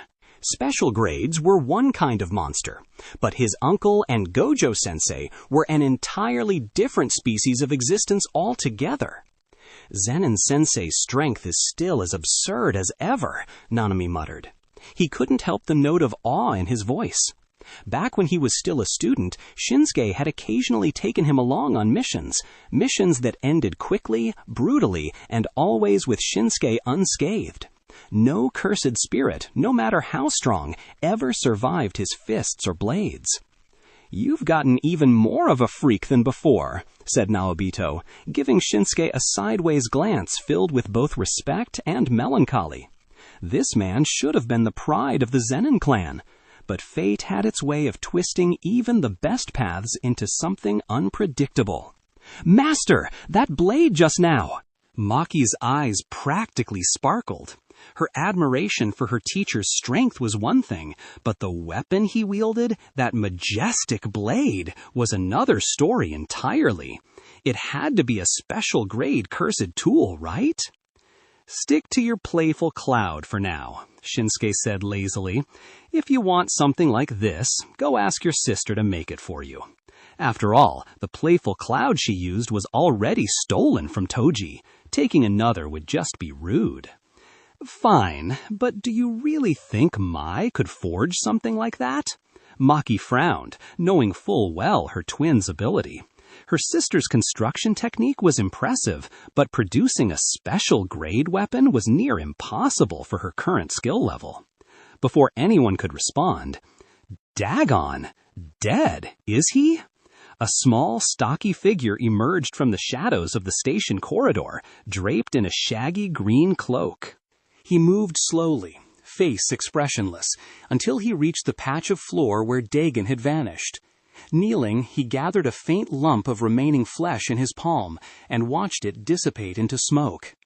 "Then it's my turn," Jogo murmured quietly, his tone calm and eerily detached. Hey, wait a damn second!" Naobito's face twitched as he edged closer to Shinsuke. "This one's different," he muttered, "way stronger than that octopus freak." The oppressive cursed energy rolling off Jogo was unmistakable. Nanami, Maki, and even Naobito instinctively retreated behind Shinsuke, their battered bodies in no shape to fight something like this. Against this monster, they didn't stand a chance. Only one person here could face him head-on. "Even without humans," Jogo said softly, staring at the vanishing smoke, "our souls will still return to the cycle. We'll meet again on the wastelands 100 years from now." He turned from his fallen comrade's remains and fixed his molten gaze on Shinsuke. "Dagon was your doing. Hanami, too. He was exorcised by you, wasn't he?" So what if they were? Shinsuke smirked faintly, tilting his head. What now, firepot head? You here for revenge? Die! Without another word, Jogo vanished from sight, reappearing right in front of Shinsuke, his flaming hand pressed against the man's abdomen. A scorching surge of cursed heat began to swell in his palm, but before the flames could even ignite, his arm burst apart. Chunks of flesh spun through the air, sizzling as purple ichor sprayed out like molten sparks. The attack had failed before it began. Jogo's body recoiled, his eyes wide in disbelief. In Shinsuke's hand gleamed a short, reverse-edged dagger, its curved blade still humming from the strike. None of them had even seen him move. Looking down at Jogo, Zen'in Shinsuke grinned darkly. Ready to go meet your dead friends? Shh! In an instant, Jogo blurred backward, putting more than 10 meters between them. His severed arm regrew in a flash, molten rock sealing the wound as he raised his guard. That strike, he hadn't even seen it coming. One blink and his arm was gone. I can't let him get close, he thought sharply. Every report he'd gathered said the same thing. No cursed energy, but godlike physical power. An unstoppable close combat monster. The only chance of survival was to keep him at range. Jogo's palms came together, gathering an immense surge of cursed energy. The heat rolling off his hands warped the air itself. He would burn everything, leave nothing but ash. Then, thump, thump. Everyone froze. For just a heartbeat, an unholy, suffocating pressure swept through Shibuya. Jogo stopped cold. His single eye widened. That presence! Sukuna! Then he frowned, focusing. No, not him directly. His finger. Realization struck like lightning. The original plan flashed through his mind, and he immediately abandoned his attack, spinning away toward the source of that sinister aura. Shinsuke watched him go without moving. Smart move, he murmured. Jogo's retreat wasn't cowardice, it was calculation. A cursed spirit who could prioritize the greater plan over his own pride. If he'd been born human, he might have gone far, Shinsuke thought. Too bad he's already doomed. Uncle, what was that just now? Megumi's voice trembled slightly. Everyone had felt it, the monstrous, malevolent energy that had briefly brushed against their souls. This Shibuya incident had spiraled far beyond expectations. They hadn't even managed to free Gojo yet, and now this. Ah, that? Shinsuke twisted his neck with a lazy pop, a knowing smile curving his lips. That was Sukuna. The name alone chilled the air. He looked back at the group. Listen up.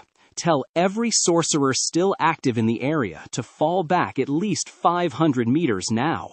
The real fight's about to start. What about the civilians? Nanami asked grimly. There are still people hiding in the buildings. If we all withdraw. What can we do? Shinsuke interrupted, shrugging. They'll have to fend for themselves. You think Sukuna gives a damp about human lives? His tone was flat, mercilessly practical. Sukuna's appearance wasn't part of any plan, and he certainly wouldn't be bound by the fragile pact he made with Itadori. Go, he said. Better they die than all of you join them. Nanami exhaled slowly. He's right.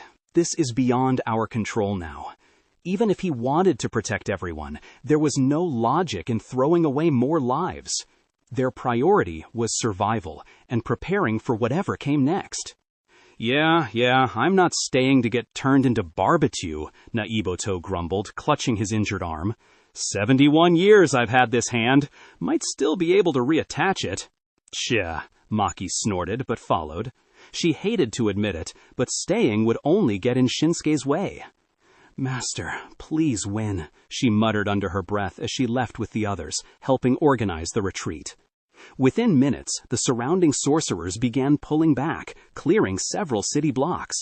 Meanwhile, Jogo arrived at the source of Sukuna's aura and found two young women crouched beside an unconscious Itadori Yuji.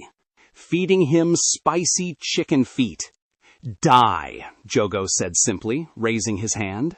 A torrent of fire erupted. Nana and Mimiko barely had time to react. Nana yanked Mimiko close, phone in hand, activating her projection technique as flames engulfed them. Jogo didn't bother checking if they lived. His gaze was locked on Itadori. The marks on the boy's face, the faint cursed tattoos, were fading away. He remembered what Geto Suguru had told him.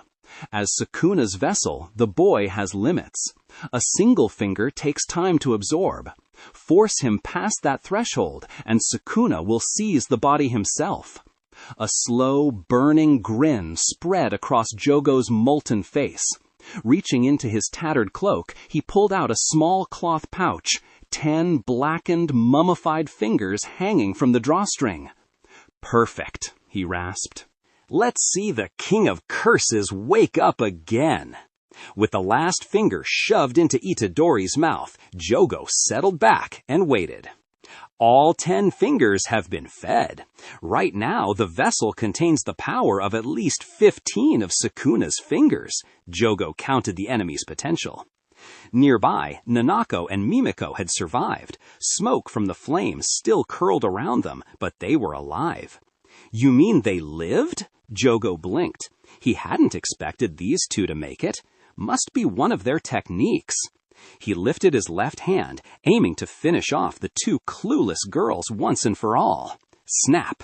This time, Jogo's arm was severed. Move! 1 second! Get out of here! Sukuna opened his eyes. A faint red gleam shone within them. Jogo felt an overwhelming pressure at once and leapt aside, joining Nanako and Mimiko. The mushroom-topped cursed spirit literally broke out in a cold sweat. Sukuna's power felt nothing like Gojo's. It was raw, absolute evil, pure and crushing. Against Sukuna, any movement might be grounds for execution.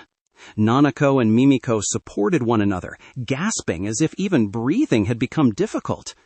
We should still be able to breathe, right? Mimiko thought, praying silently that Sukuna wouldn't decide they'd earned death. Sukuna rose and walked toward them. Each step felt like a weight pressing on their chests. Time itself seemed to slow. You're standing too tall, he said, flipping his hair, expression indifferent. At once, both girls and the cursed spirit knelt without hesitation. Sukuna's blade sliced through the air, trailing right past their heads and gouging a deep scar in the wall behind. Jogo, still partly kneeling, had a chunk cleaved off his volcanic head. Glurp. Did you think 1 knee would be enough? Sukuna sneered at Jogo, then turned to the 2 girls. You 2 kids probably have a favor to ask me. For the sake of 1 finger, I'll listen. Speak. Free again, Sukuna appeared in a surprisingly good mood. There's a man with a stitched forehead wearing a priest's robe. Please kill him, Nanako and Mimiko pleaded, pressing their heads to the ground. They'd mourned Geto's death, but they accepted that Gojo was Geto's friend and wouldn't go after him. What they could not forgive was someone who toyed with Geto's corpse. Footsteps echoed slowly, the sound stark in the hush. A tall figure entered Sukuna's peripheral vision. 2 kids begging Sukuna? Don't you realize that man with the stitched forehead and that guy are on the same side? Came a mocking voice. Zen'in Shinsuke strolled up to Sukuna, smiling. Because of their height difference, Sukuna had to tilt his head to meet Shinsuke's gaze. Instead of begging me, maybe you should try to rescue Gojo. He's more reliable than that other fellow. Right, Sukuna? Shinsuke leered down, wearing an oddly friendly smile. The sudden arrival of Shinsuke made the 2 girls and Jogo swallow hard. Who speaks to Sukuna like that and lives? Wouldn't they all get dragged into whatever comes next? They wanted to run now. Sukuna didn't flare into instant rage. He didn't dismiss Shinsuke as small fry either. Don't get the wrong idea. This has nothing to do with Gojo. I was following this firepot fellow and thought I'd see what the King of Curses looks like. Shinsuke shrugged. Pity it's not you at full strength. Even now I can kill you, Sukuna replied with a smile. A kill glow had already crept into his eyes. He'd been provoked. Killing this irritating man now would remove any future obstacle, especially since the boy he'd fixated on, Megumi, was Shinsuke's nephew. If you're so eager to die, the two of you can attack together. Since I'm here to dispose of curses, I might as well take a swing at you, too, Sukuna added, voice laced with menace. And with that, the battlefield tightened like a drawn bow. The true fight had finally begun. Zen'in Shinsuke glanced between Sukuna and the kneeling, trembling, firepot head Jogo, a playful grin curling at the corner of his mouth. Well, he drawled, I guess it's as good a time as any to stretch my arms. Swish! Without warning, an invisible lattice of slicing force shot toward him, cutting through the air like a net of razors. Whoosh! But just as the countless blades of cursed energy were about to shred him to pieces, Shinsuke moved. His hands and blade flickered at a speed too fast for the naked eye to follow. Every strike was parried, deflected, and destroyed before it could even touch him. The sheer shockwave from his defense sent Nanako, Mimiko, and Jogo flying several meters backward. When the air cleared, Shinsuke stood completely unharmed, casually raising the short, reverse-edged blade in his hand, the heavenly inverted spear. Hey now, he said mildly, a little warning next time before you start throwing slashes around, yeah? If you want to fight, let's at least take it outside. Sukuna's expression stayed unreadable.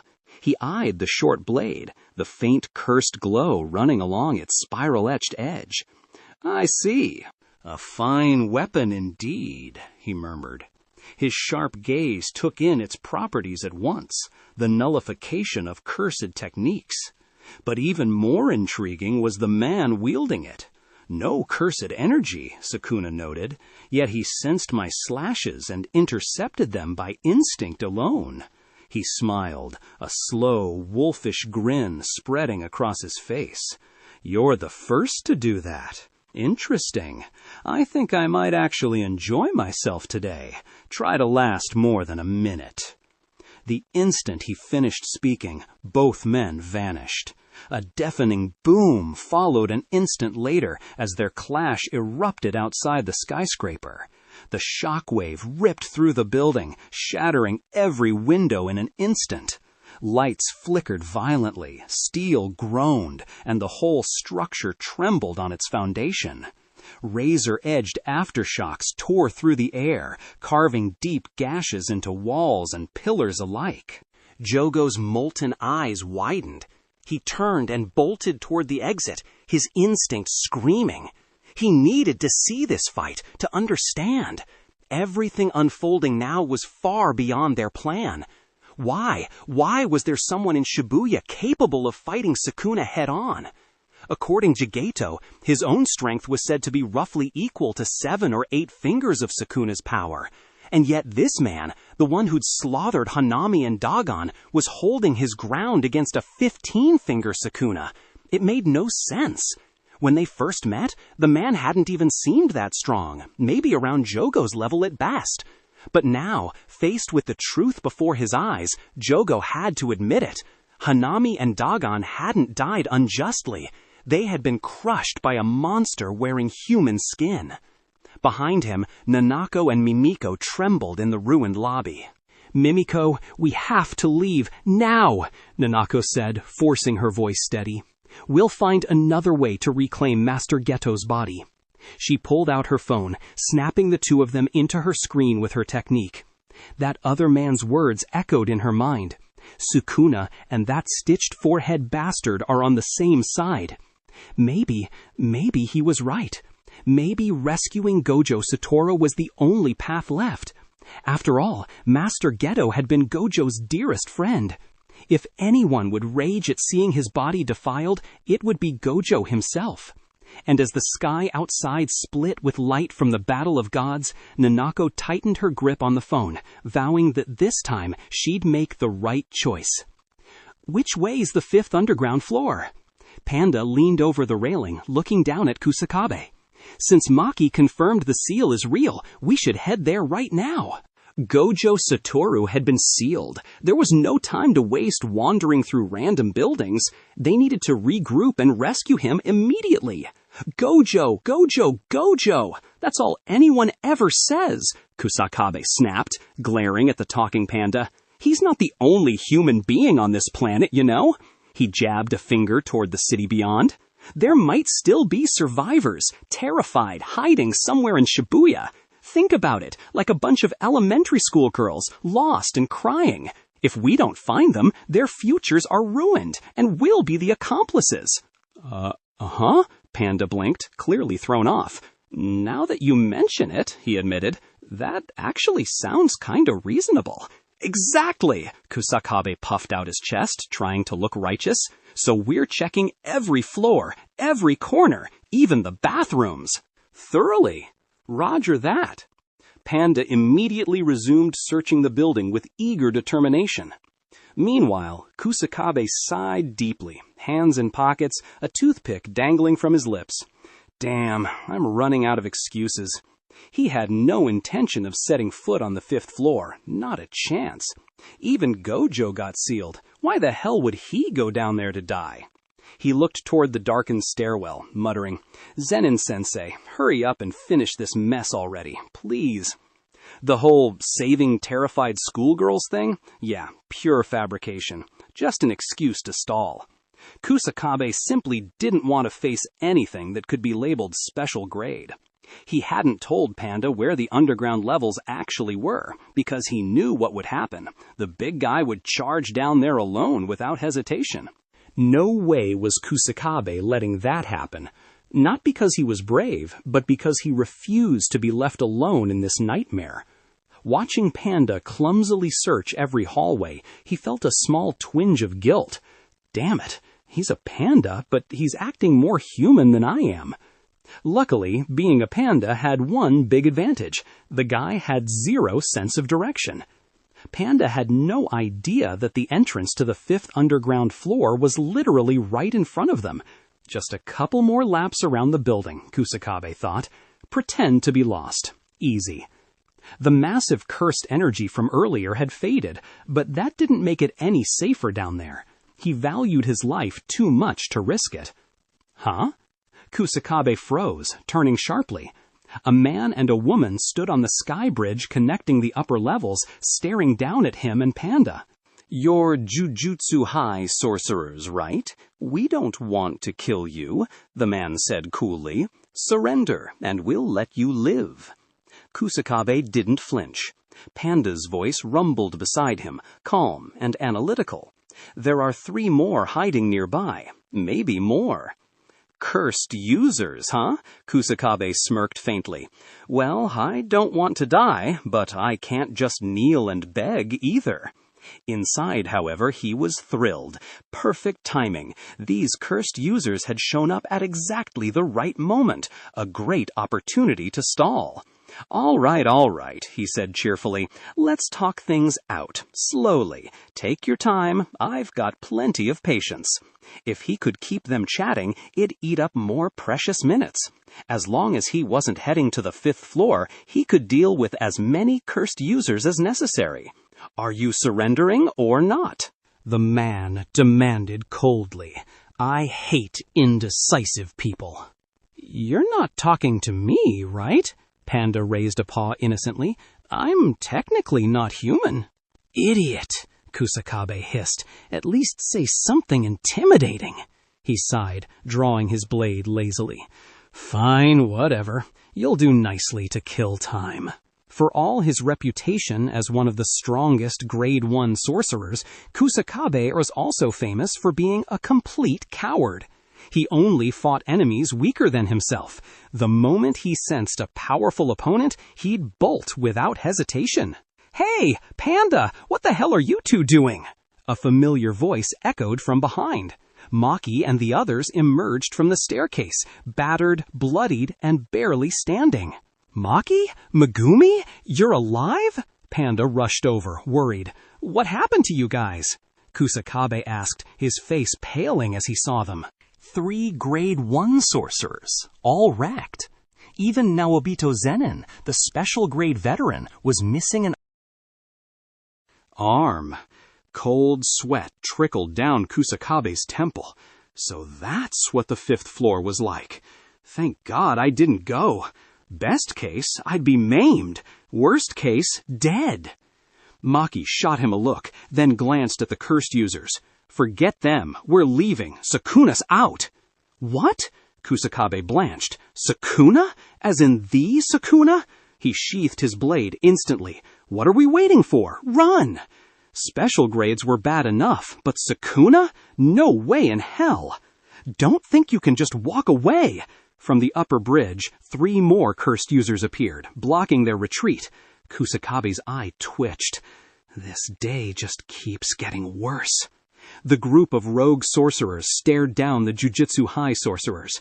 Because of their past loyalty to Geto Suguru, none of them truly wanted to kill anyone from the school. But their mission tonight wasn't mercy, it was disruption. Their goal was to stall, to interfere, to throw Jujutsu High's forces into chaos. Letting these people walk away was out of the question. "Are you idiots?" Kusakabe exploded, his voice cracking with panic. "Didn't you hear me? Sukuna's here!" Boom! Before anyone could respond, an entire building in the distance detonated into rubble.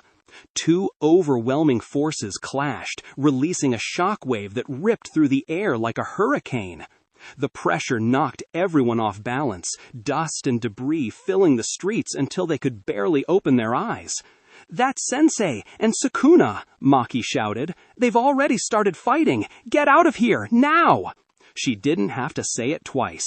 Everyone, sorcerers and cursed users alike, turned and bolted in the opposite direction. Even the rogues knew better than to stay. Just the presence of that monstrous, cursed energy was enough to tell them one thing. None of them were even qualified to watch this fight. Kusakabe was the first to flee, sprinting faster than anyone else.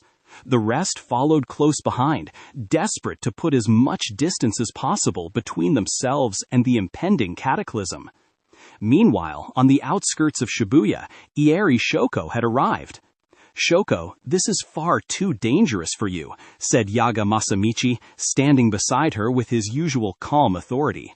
As one of the few healers capable of performing reverse curse technique on others, Shoko's presence on the battlefield was both invaluable and risky.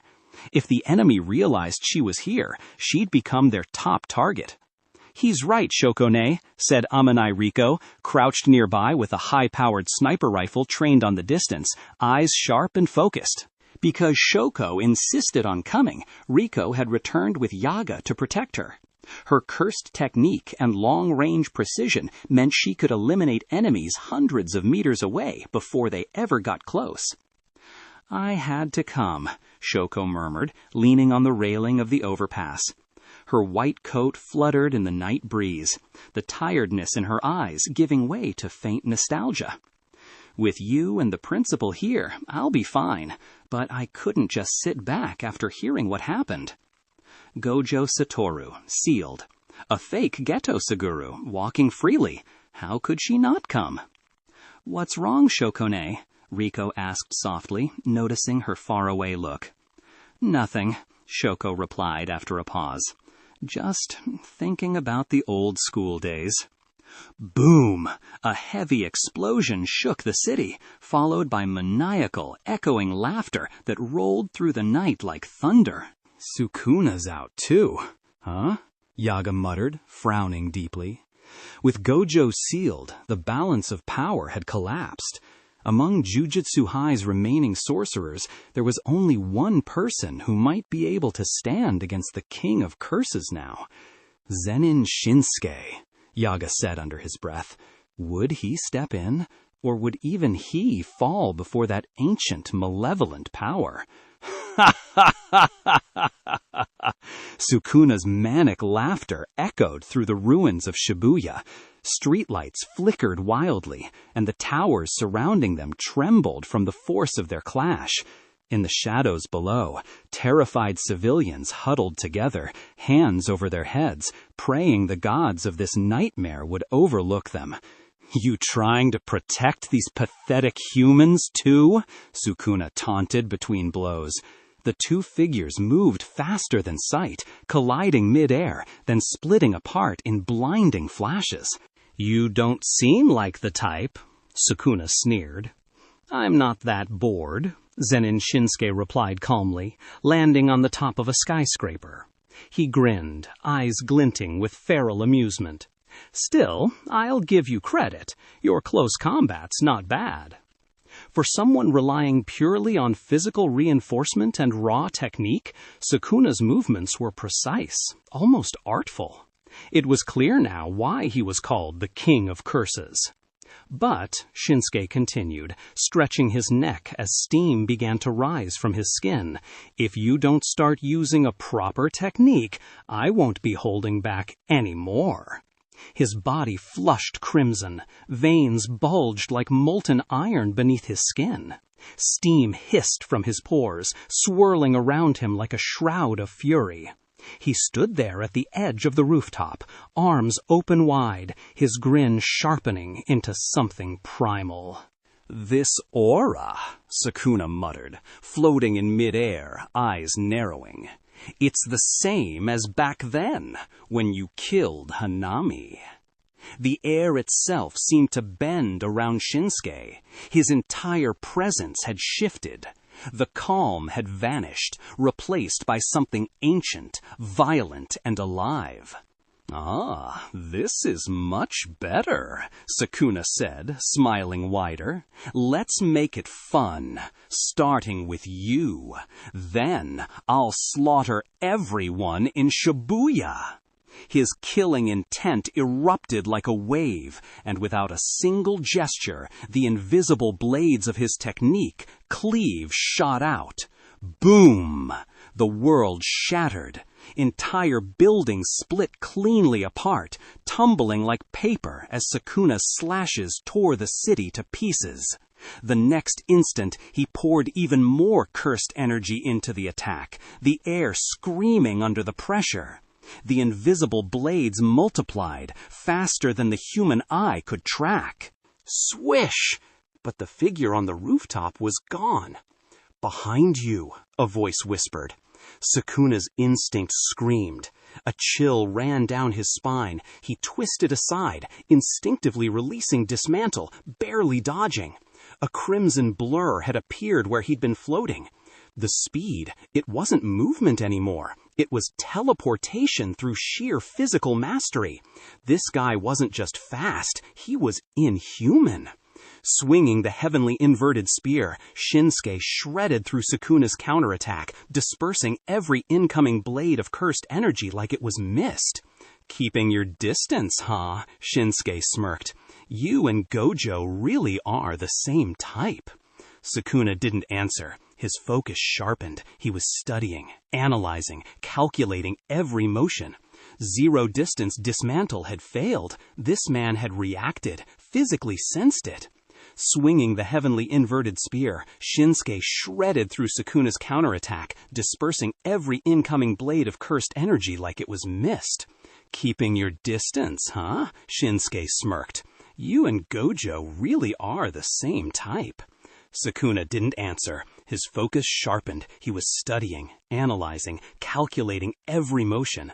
Zero distance dismantle had failed. This man had reacted, physically sensed it. "Even my point-blank cleave can't catch you," Sukuna muttered, a grin creeping across his face. "You're a freak." He'd fought countless martial prodigies in his 1,000-year reign, but this one was different. He'd discarded cursed energy entirely, turning the limitations of the human body into a weapon that mocked the very foundation of jujutsu itself. "Your existence," Sukuna said softly, "is an insult to sorcerers everywhere."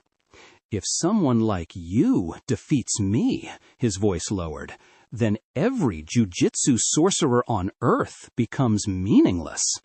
Though he wasn't yet at full power, his tone held no arrogance now, only something that almost resembled respect. Then, swish, swish, a new surge of cursed energy tore through the battlefield from afar. Both men turned at once. Sparks of molten flame flared in the distance. Jogo had arrived. 2 pure slashes of air shot toward Sukuna. He raised a hand and warded them off. Seeing the smile on Shinsuke's face, Sukuna's expression darkened. He felt insulted, as if someone had underestimated him. "You bastard! I'm the villain here," he snarled. In an instant, a deluge of slashes descended, filling the sky and cutting off every route of retreat around Shinsuke. Too fast? Fine, then I'll win by sheer volume.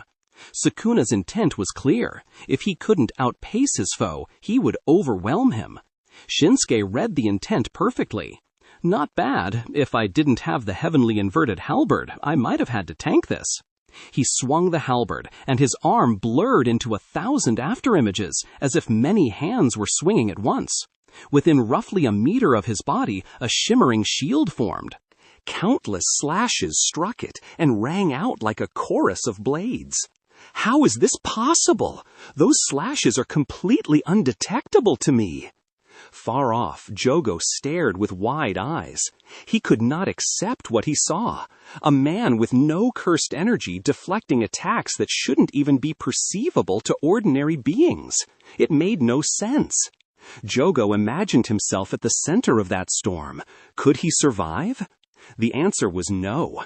He'd always known the gulf between himself and Sukuna, which is why reviving Sukuna completely had been so important to their plan.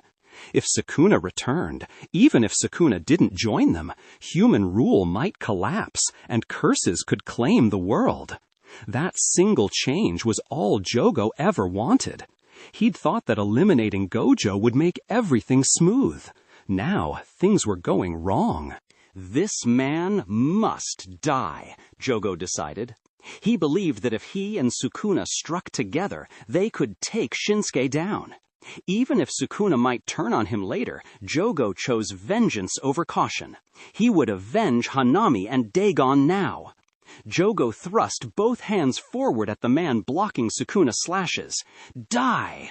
A monstrous blast of compressed flames erupted from his palms and rocketed toward Shinsuke, bright and hellish against the city's night. Hot pot head, huh? Let's do this together. Shinsuke glanced at the incoming inferno, increased the speed of his halberd sweep, and vanished from his rooftop in a blink. The flames struck empty air. The ground below was scorched into a molten sheet. You want to die? Sukuna fixed a murderous gaze on Jogo, who now stood on another building's roof. How dare a curse barge into his fight? From ancient times, people teamed up against him. No one was used to him teaming up with others. The audacity enraged him. Lord Sukuna, I only want to avenge my 2 comrades, Jogo said, trying to sound conciliatory as sweat beaded at the base of his volcano-like head. Does that matter? Sukuna, you're being stingy. Don't you even allow others to take revenge? Shinsuke quipped, stepping in to calm things. He couldn't let Sukuna kill Jogo. The curse was useful to him. Tellingly, Jogo had supplied Sukuna 10 fingers worth of power. Shinsuke had designs for that. Or do you want me to exact vengeance for them? Shinsuke taunted Sukuna without mercy. Shinsuke's mocking cut deep. Sukuna's temper flared.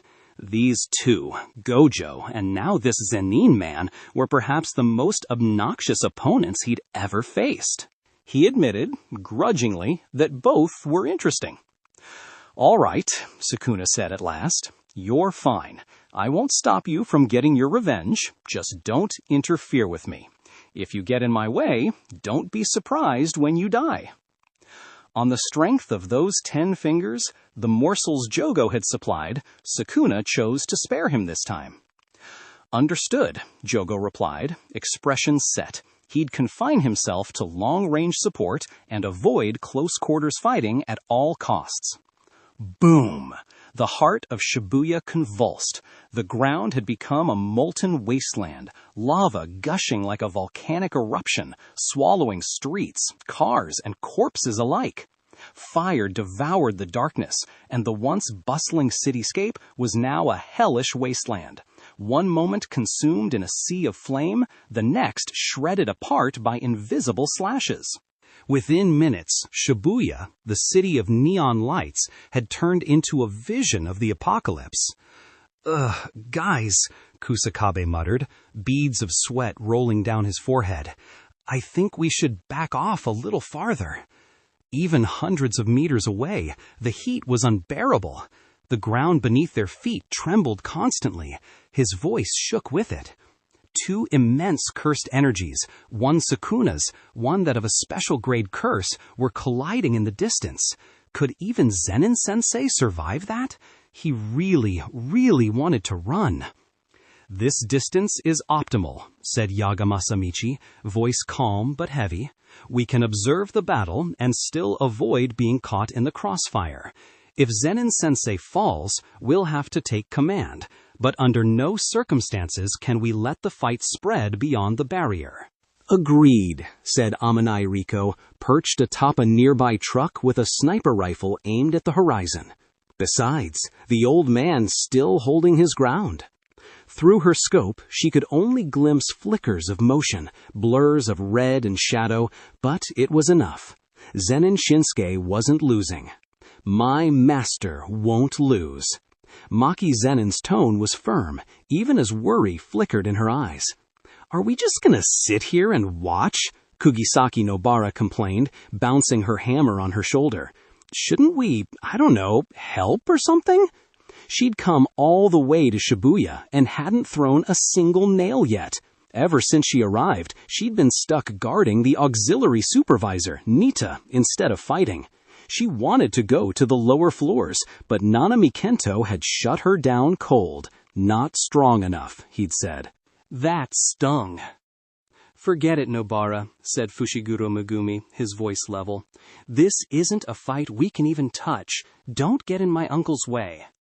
Yeah, Nobara huffed, folding her arms. "Still sucks." Her eyes locked on the distant glow that turned the night sky crimson. "Can't these lunatics send us some normal enemies for once?" "Stay alert," Nanami warned, pushing his glasses up. "Our enemies aren't just Sukuna and Decursus. Remember, Gojo-sensei is still in that imposter Ghetto's hands." Thanks to Ieri Shoko's healing, most of their injuries were gone, but none of them dared relax. Sukuna's appearance was a terrifying accident. Their mission remained the same: retrieve Gojo Satoru at all costs. "Gojo, Kusakabe grumbled, visibly annoyed. "We don't even know where he is." "The guy's the strongest. He's not dying anytime soon. Why can't we just, leave first, then make a plan later?" He was halfway through his rant when, die! A roar split the night. Two colossal flaming hands erupted from the inferno, each the size of a skyscraper, and ripped two entire buildings from their foundations before hurling them like boulders. "Hot pot head, don't be so worked up." Zen'in Shinsuke's voice came from behind Jogo, calm as ever. "Anger's bad for your blood pressure." Thud. A single kick landed square in Jogo's back. The special grade curse went flying like a comet, crashing through what remained of a department store. At the same moment, a storm of invisible slashes shot toward Shinsuke's flank. With a light tap of his foot, the concrete beneath him fractured like glass. He vanished and reappeared right in front of Sukuna.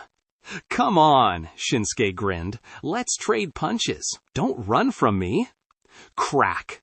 His fist, the size of a sandbag, slammed into Sukuna's face. Bone warped.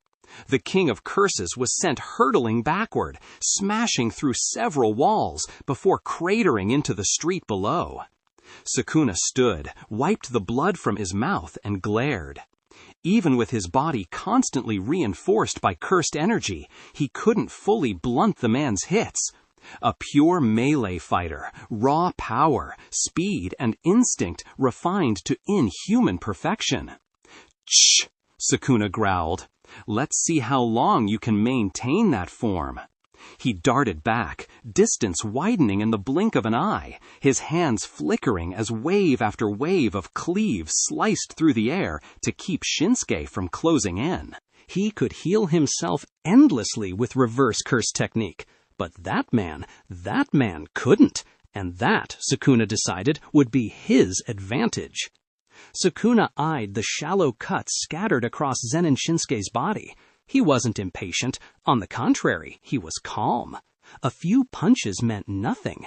If he could keep forcing exchanges like this, wearing down his opponent little by little, then in the end, victory would belong to him.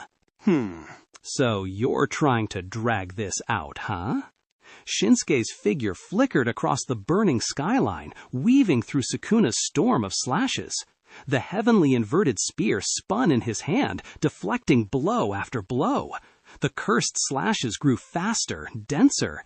Even for him, one mistake could mean getting carved apart. Then, boom! A thunderous roar split the air. In the distance, a massive explosion devoured an entire high-rise in blinding light. A tower of flame swallowed the building whole, twisting into a giant blazing sphere that shone brighter than the sun. Rumble! A violent gravitational pull erupted from the inferno, sucking debris, cars, and shattered metal into the growing ball of fire. The air itself seemed to melt from the heat. On the outskirts of Shibuya, those watching from afar could only stare, frozen, their breaths caught in their throats. That was no ordinary explosion. If that thing hit, half of Shibuya would vanish in an instant. The devastation was beyond anything a human could comprehend. Countless civilians must have already perished, and when this reached the higher-ups, there would be outrage beyond measure. Gulp. So this is what a fight between special grades looks like?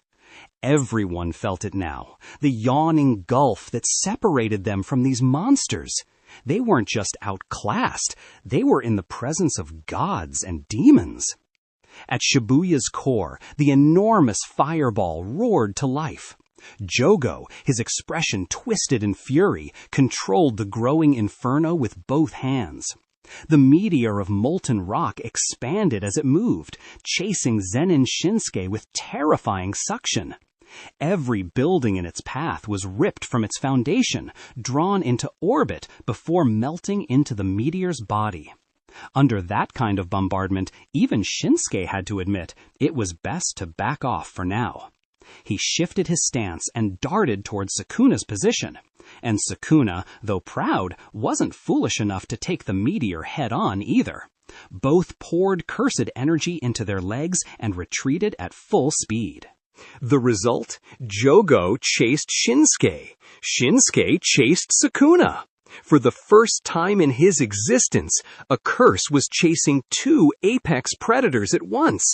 Jogo's time to shine had come. Domain technique, coffin of the Iron Mountain. The magma sphere solidified, condensed into a blazing celestial mass. A miniature sun crashing down upon the earth. Its destructive radius stretched for hundreds of meters. A flash of white, a deafening shockwave. Then, silence. As the smoke parting, Jogo stood atop the molten meteor, flames rippling across his body. That should have done it, he growled. No matter how strong his body is, there's no way he came out unscathed. He didn't even bother checking Sukuna's location. His entire focus was on killing Zen'in Shinsuke. Then, clack, clack, clack, clack. Footsteps echoed atop the glowing stone. "Well, well," said a familiar voice. "Not bad at all, Hot Pot Head. I'll give you that. The power was impressive." Shinsuke appeared, stepping out of the steam, completely unharmed. "If I'd taken that directly, I might have felt it. Shame your aim's garbage." He grinned. Jogo froze. Before he could respond, another voice came from the opposite side of the meteor. "Are you sure you're the one who dodged it?" Sukuna stepped forward, smirking. Shinsuke turned, eyebrows raised. "Says the guy who ran first. You think I didn't see you bolt? Why didn't you stand there and take it?" "It wasn't aimed at me," Sukuna replied without hesitation. "Why should I catch it for you?" Then his gaze turned toward Jogo. "Still, not bad. Among the curses I've met, you're one of the stronger ones." Jogo blinked, stunned. His greatest attack had hit no one. Neither of them was injured, and somehow both had just complimented him. He couldn't even tell if he should feel proud or pathetic. Jogo stood motionless, expression empty. Even after receiving acknowledgement from both Zen'in Shinsuke and Sukuna, there was no joy on his face. Instead, a faint, hollow thought crossed his mind. Have I been walking the wrong path all along? "Hey, hot pothead, what's with that gloomy face?" Shinsuke tilted his head, the faintest grin tugging at his mouth. "Don't tell me you suddenly remembered something sad. Come on, cheer us up. Share it with the class." Jogo said nothing. He just stood there in silence, surrounded by the quiet hum of burning ruins, utterly out of place, like a misplaced soul in a collapsing world. Finally, he spoke, voice low and uncertain. "What do you two think of humans and curses?" For once, he wanted to understand. These two beings, both overwhelmingly strong, both monsters in human form, what did they see when they looked at the world? How did they view the eternal divide between man and curse? Surely they must have perspectives beyond his understanding. "So that's what this is about?" Sukuna sighed, losing interest immediately. "You wanted my help because of that?" He chuckled. "You want to become human, don't you? You think curses deserve the same place in the world as them?" Tilting his head back, Sukuna gazed at the ash-choked sky. He genuinely couldn't comprehend it. To have the status of humans. And then what? He mused. Would that make you stronger, wiser, less pathetic? He sneered. "Even now, among humans, only the sorcerers have any power. The rest, ordinary men and women, are still powerless before the likes of you." Sukuna's eyes flicked back to Jogo, sharp and merciless. "Wanting curses to become the next humanity, it's idiotic. You were born to burn, to destroy, to devour everything until you're stronger." He grinned. "You should have kept walking that path until you reached Gojo Satoru's level." Now, Shinsuke said, raising the heavenly inverted spear with an almost lazy motion. "Don't listen to him. Everyone's got a right to chase their ideals, humans, curses, whatever you are." His tone softened just slightly. "Your dream's not wrong. You just don't have the strength to reach it. You showed up too early, that's all." To him, the politics between humans and curses didn't matter. But looking at Jogo's stubborn resolve, he couldn't help recalling another powerful curse he'd once exercised, one who, like Jogo, had also sought meaning beyond raw strength. If Jogo had devoted the centuries purely to evolving, instead of chasing a dream of coexistence, maybe, just maybe, he could have changed the balance of the cursed world after the age of Gojo ended. But now, it was too late. "Well," Shinsuke said, lowering the halberd slightly, "you got your answer. Now it's time for you to move on. Your friends are waiting for you down below." His voice was calm, but there was finality in it. Jogo's gaze trembled. "I see." Then, suddenly, his eyes snapped wide open, burning once again. "You think I'll just die quietly?" His hands clapped together, fingers weaving in furious, desperate motion. "Domain expansion, coffin of the Iron Mountain." A torrent of cursed energy erupted from his body, the world twisting in response. The sky split. The earth melted. All around, everything transformed into a boiling sea of magma. A blazing, enclosed world, his final domain. Inside, the temperature spiked instantly to unbearable levels. Any sorcerer trapped within would be reduced to ash in seconds. Jogo knew he couldn't run, so he chose to burn everything with him. He widened the domain's radius, encompassing both Shinsuke and, deliberately, Sukuna as well. If he was going to die, he'd take gods with him. Domain expansion, huh? Sukuna looked around at the molten sky and smiled. You've got guts, dragging me into it too. He seemed almost pleased. After losing to Gojo's infinite void, Sukuna had assumed Jogo would never dare open another domain again. But now, seeing him stand defiant against the impossible, Sukuna found himself faintly impressed. "At least you've grown," he said, smirking. "Looks like you finally got over that little trauma." The molten air shimmered between them. The mountain of flame roared, and Jogo, his eyes wild, let out a final battle cry that shook the molten heavens. Dragging Sukuna into his domain should have been Jogo's ultimate trump card, his final gamble, but that also meant Sukuna was now inside the attack radius. If the King of Curses wanted to survive, he'd have to erect his own domain to counter the guaranteed hit effect. Sukuna clasped his hands together, a twisted smile curving across his face. "Well then," he murmured, "let me show you how a real domain looks." Crack! A sharp, crystalline sound split the air. The molten mountains around them fractured like glass, red cracks racing through the lava sky. And then, boom! Jogo's entire domain exploded outward in a violent burst of energy. When the heat haze cleared, Zen'in Shinsuke stood calmly outside the shattered inferno, the heavenly inverted spear gleaming in his hand. "Hot pot head," he said, smiling faintly. "Next time you open a domain, make sure you can actually trap your opponent inside it first." Jogo froze. Then his eyes widened in realization. Of course! He'd been so focused on the fact that this man had no cursed energy, he'd forgotten the most crucial detail. Without cursed energy, Shinsuke wasn't bound by the laws of a domain at all. A barrier couldn't restrain someone who didn't play by the system's rules. The domain's interior was a sealed, stable space, nearly impossible to break from the inside.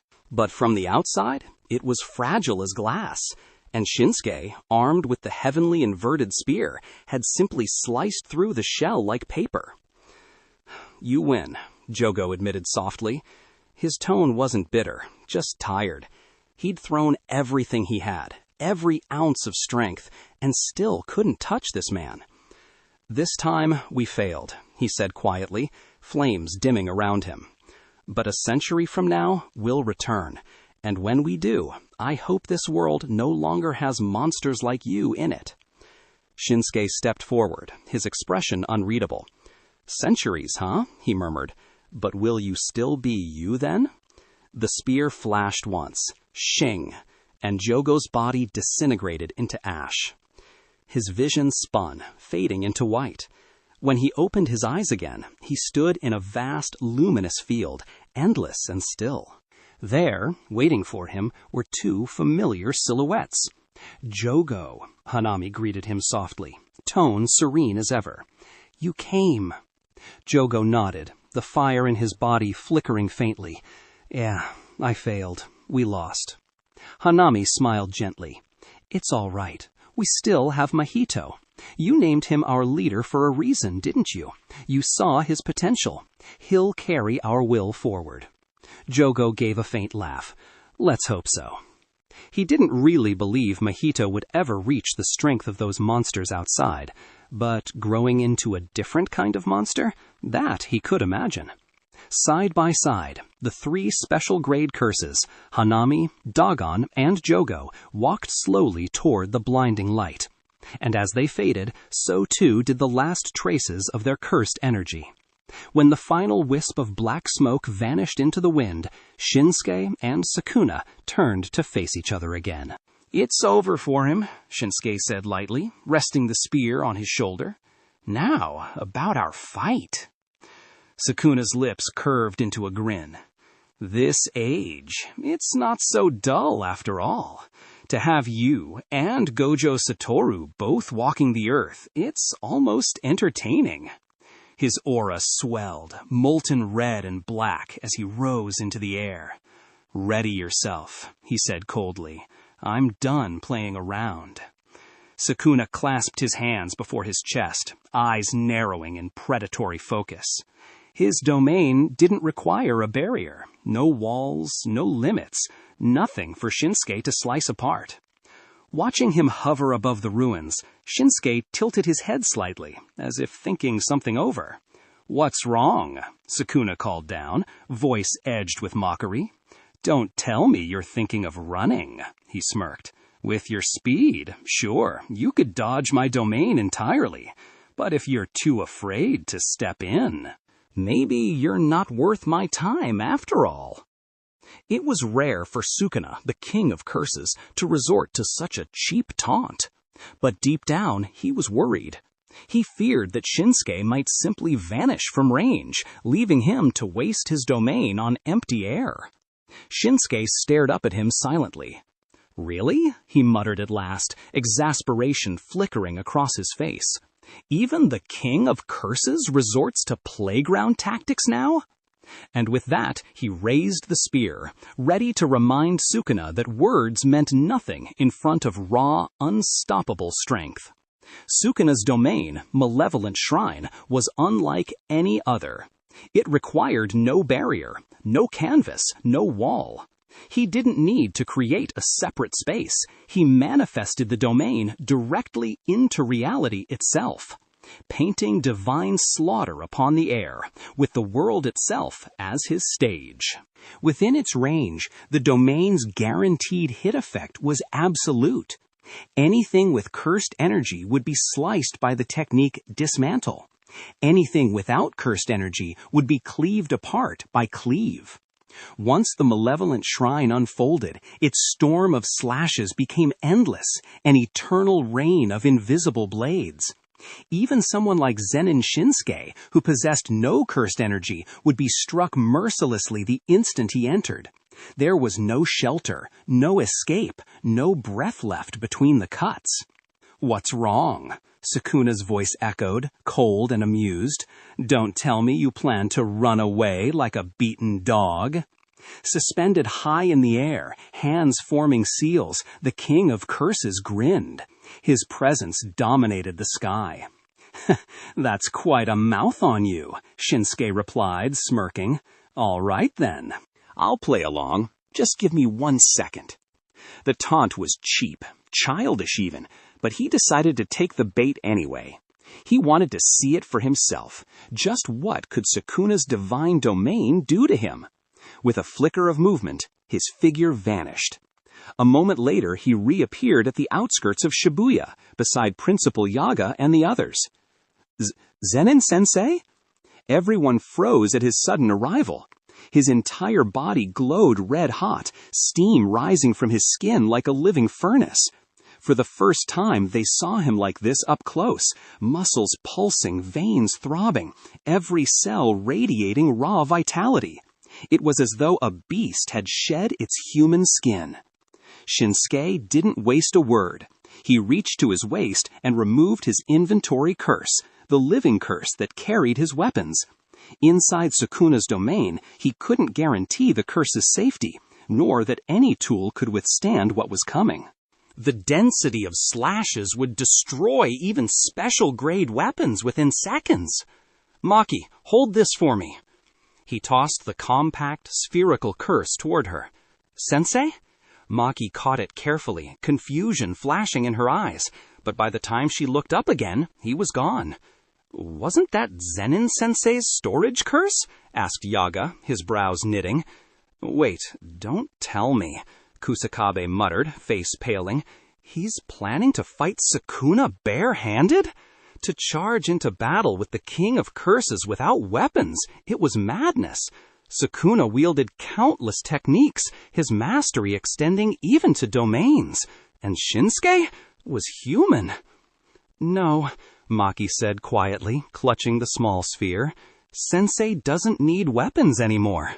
Her gaze hardened as she remembered that clash years ago, the fight between her teacher and Gojo Satoru. The shockwaves, the speed, the sheer destructive power. At that level, even the strongest cursed tools couldn't keep up. They would shatter long before he did. Somewhere above the burning city, Zen'in Shinsuke reappeared in midair, facing Sukuna's descending shadow. His muscles tensed, steam billowed, and deep within his core, something unsealed. His blood surged like thunder. The gate opened. 8 gates formation, gate of shock, open! The sky itself seemed to tremble as his aura burst outward, piercing through the oppressive weight of Sukuna's domain. And for the first time, the King of Curses narrowed his eyes, sensing genuine danger. Even Playful Cloud, a special-grade cursed tool forged to pierce domains, had once been shattered. If even that could break, then no weapon on Earth could withstand what was coming. Boom! A deafening sonic boom cracked through the sky as Zen'in Shinsuke stomped off the air itself, propelling his body forward like a cannon shot. He appeared before Sukuna, hand beckoning mockingly. "Come," he said, grinning, "let's see which is tougher, your domain or my body." Bold words. Sukuna's lips curled into a feral smile as cursed energy erupted like a crimson storm. Domain expansion, malevolent shrine. Instantly, the world within a 150-meter radius went silent, vacuumed into stillness. Blood-red light flooded the air as skulls and a twisted throne materialized out of nothingness. From every direction, countless invisible slashes tore through space. Sukuna's maximum domain radius was about 200 meters, but by compressing it down to 150, he condensed its power, making every slash faster, sharper, and infinitely more lethal. "Now let's see," Sukuna roared, "how you'll survive this."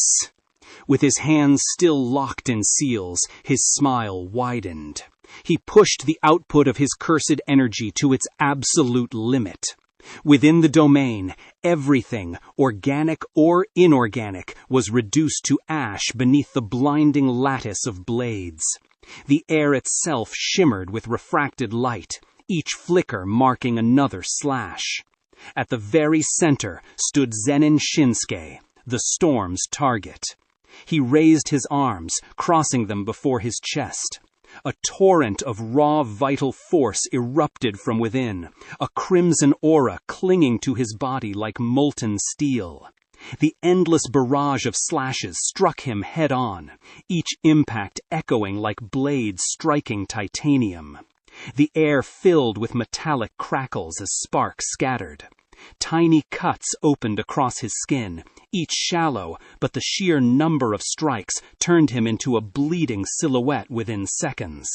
Blood rolled down his arms, searing against his glowing skin. "Damn," he hissed under his breath, gritting his teeth. "This really freaking hurts." "Ha ha ha ha!" Sukuna's laughter roared through the domain, wild and euphoric. "To resist my domain head-on, you're the first to ever accomplish such a feat." The King of Curses had seen countless sorcerers, monsters, prodigies, legends, but none had endured his domain with nothing but raw flesh and will. A flicker of genuine admiration gleamed in his many eyes. For a moment, he even entertained a dangerous thought. If only this man had cursed energy, he'd make the perfect vessel. With this body, coupled with Sukuna's own power, his strength would surpass gods. But fate was cruel. This man was born under the heavenly restriction, devoid of cursed energy. Even if Sukuna took that body, his techniques would never activate. "What a waste," Sukuna muttered, half in awe, half in regret. He didn't notice Shinsuke's blood-soaked body was trembling, not from weakness, but from power gathering. The air around him rippled and distorted, the very space twisting under the pressure of boiling blood force. His teeth clenched, his veins flared like molten lightning. A deafening roar exploded outward. The ground cracked, the sky quaked, and red steam engulfed everything. His muscles tore, skin split open with glowing fissures, yet the power didn't stop climbing. Under the dual force of heavenly restriction and 8 gates, his body was pushed far beyond human limits. Even he wasn't sure it would hold. But as the energy surged, his lips twisted upward, a mad, exhilarated grin breaking across his face. "This feeling," he whispered, "is beautiful." He tightened his fist, every muscle locked into perfect alignment. The air itself caved inward around his knuckles. "Daytime tiger! Roar!" He punched. A blinding shockwave imploded the space ahead. The slashes collapsed, erased by sheer kinetic force. And from the vacuum, a colossal white tiger roared forth. In a blink, it was upon Sukuna. What? Sukuna's pupils shrank. His mind blanked. This wasn't a cursed technique. No barrier, no cursed energy, just pure power and velocity, so intense it crushed space itself. Boom! The tiger struck. A soundless impact followed by a concussive wave that flattened the world. Sukuna's body was hurled backward, crashing through the unseen boundaries of his own domain. The air pressure alone froze him in place. He couldn't move, couldn't breathe. Blood burst from his nose and mouth. He felt his ribs crack, his chest collapsing inward under the pressure. Still, through the haze of pain, he refused to release his seal. His hands stayed locked together, channeling slashes toward his enemy. "Let's see," he growled, blood dripping from his grin. "Which one of us breaks first?" He had the advantage of reverse curse technique. He could heal. The other man, bleeding rivers of red, could not. Sukuna's eyes blazed. "I'll grind you down to dust. Let's see how long that mortal body can last." Ha ha ha ha ha ha. Blood ran down Sukuna's face as his laughter split the ruined sky. His eyes were wide, wild with exhilaration. "Come on, keep going, don't stop now." It had been far too long since he'd felt this alive. No sorcerer in centuries, not one, had ever made him feel pain without teaming up or relying on trickery. This was pure battle. Cursed energy surged through him endlessly, roaring like an inferno beneath his skin. When the air pressure around him finally thinned, he swiftly formed new hand seals. His fingers drew back like a bowstring, condensing cursed energy into a flame-tipped arrow that shimmered gold-red in the dark. Fire! The arrow burst forth like a meteor, trailing a blazing tail across the battlefield. The heat was so intense that even the space around it began to warp. Roar! Shinsuke's fist cracked the air again. Another compressed shockwave cannon exploded forward, obliterating the flame arrow and the space between them. Riding the vacuum left behind, he rocketed towards Sukuna, both arms blurring into afterimages as he unleashed a storm of air cannons in every direction, tearing through Sukuna's slashes. The King of Curses' smirk faltered. If Shinsuke closed the distance, this would be over. Dismantle! Sukuna's arms snapped open. A grid-like web of slashes erupted from his hands, so dense and sharp that anything crossing through would be shredded to dust. But Shinsuke only grinned, that feral, predatory grin spreading wider across his blood-stained face. Boom! He stepped on air, then vanished. An instant later, he was behind Sukuna. Even if he had to take a few cuts, it didn't matter. This fight would end now. Sukuna blinked. The space in front of him was suddenly empty. His heart skipped. He turned instinctively and found himself staring into Shinsuke's eyes. They burned crimson with raw, primal fury. The man's body twisted midair, arm cocked back. Bam! A fully charged, explosive elbow strike smashed straight into Sukuna's skull. What?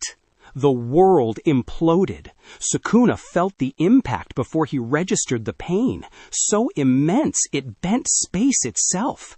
The blow distorted reality. Boom! His body shot away like a meteor, ripping through building after building before crashing into the ground miles away. The shockwave flattened everything between them. A massive crater, human-shaped, smoked at the center of Shibuya. Meanwhile, at the city's edge, Kusakabe and the others were watching from afar, nerves fraying. What the hell is going on up there? One moment there was laughter, the next a tiger's roar, then silence. Even Kusakabe, cowardly as he was tempted to peek. That pressure just now, that was Sukuna's domain expansion, right? What about Zen'in-sensei? Someone asked. His domain's special, Nanami said calmly. It shouldn't be able to trap him. Everyone, move! Riko Amanai shouted from above, lowering her rifle and leaping from her perch. What? Boom! Something blasted through the high-rises like a bullet and slammed into the ground right beside them. Holy shit! Kusakabe barely had time to dive aside before Sukuna's mangled body struck earth, missing him by inches. Dust erupted. The bridge trembled. When it cleared, there was a man-shaped crater at their feet. Gulp! Is that Itadori?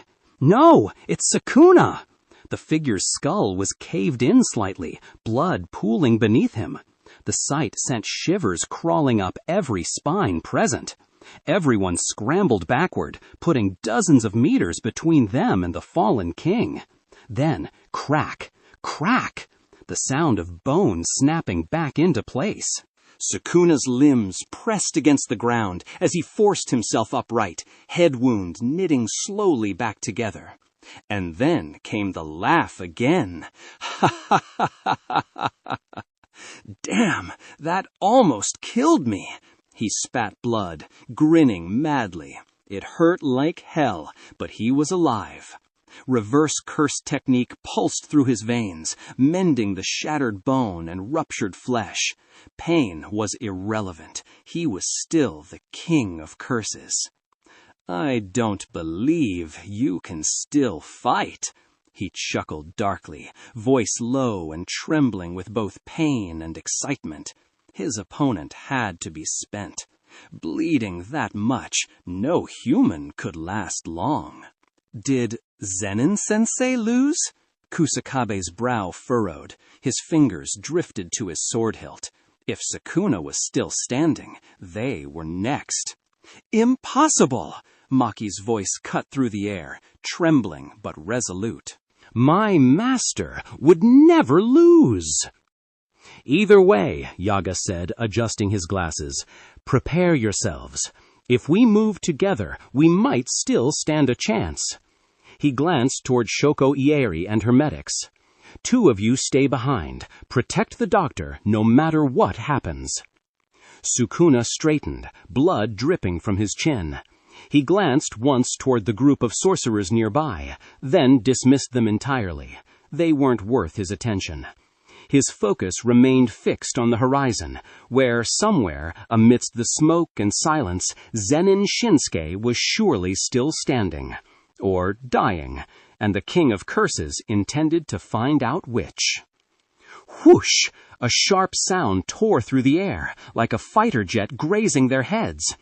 Every sorcerer instinctively looked up, nerves tightening. Sukuna's eyes narrowed. It's not over yet? Impossible. That man had lost liters of blood. Without reverse curse technique, no human could stay standing this long. Even with such monstrous strength, the body should have already collapsed, starved of blood, deprived of oxygen, strangled by its own limits.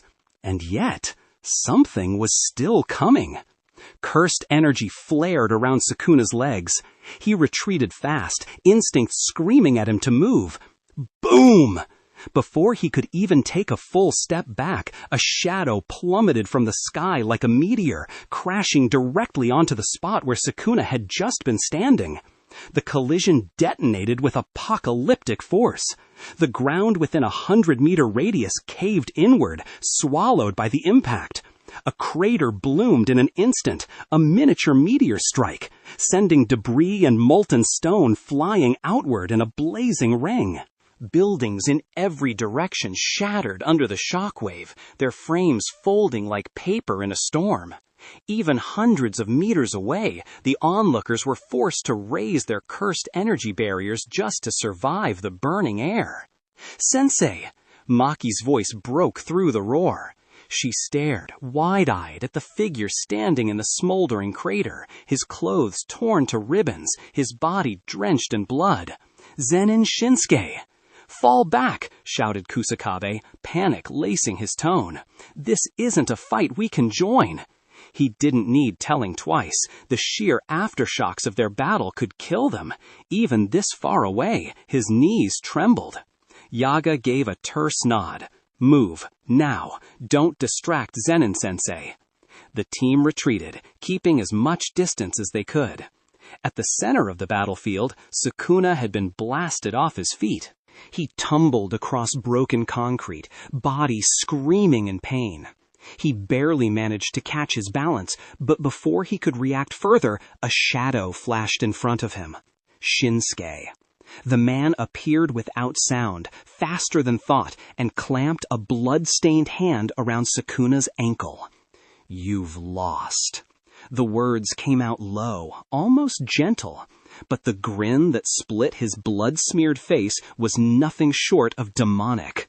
With crimson skin, glowing veins, and that monstrous smile, he looked less like a man and more like something that had crawled out of hell itself. Sukuna's pupils shrank. Oh no, a berserker that close? This was suicide. The world spun violently. Before Sukuna could even curse, Shinsuke heaved. Bam! Bam! Bam! Bam! He slammed the king of curses into the ground again and again, each impact shaking the earth. Every strike left another crater, another shockwave that split the air. Right now, Sukuna, the feared king of curses, was nothing but a rag doll in Shinsuke's grasp. All he could do was cross his arms over his head and hope to minimize the damage. Crack, crack, crack. Bone splintered, flesh tore. The ground beneath them turned into molten rubble. Sukuna's vision began to fade. Even with all his cursed energy focused on defense, his body couldn't keep up. "Damn you!" His voice rasped through the dust. "Zen'in, Shinsuke." Every word came with blood. His consciousness slipped. "I'll remember this." He spat another mouthful of red, his fury burning even as his body gave way.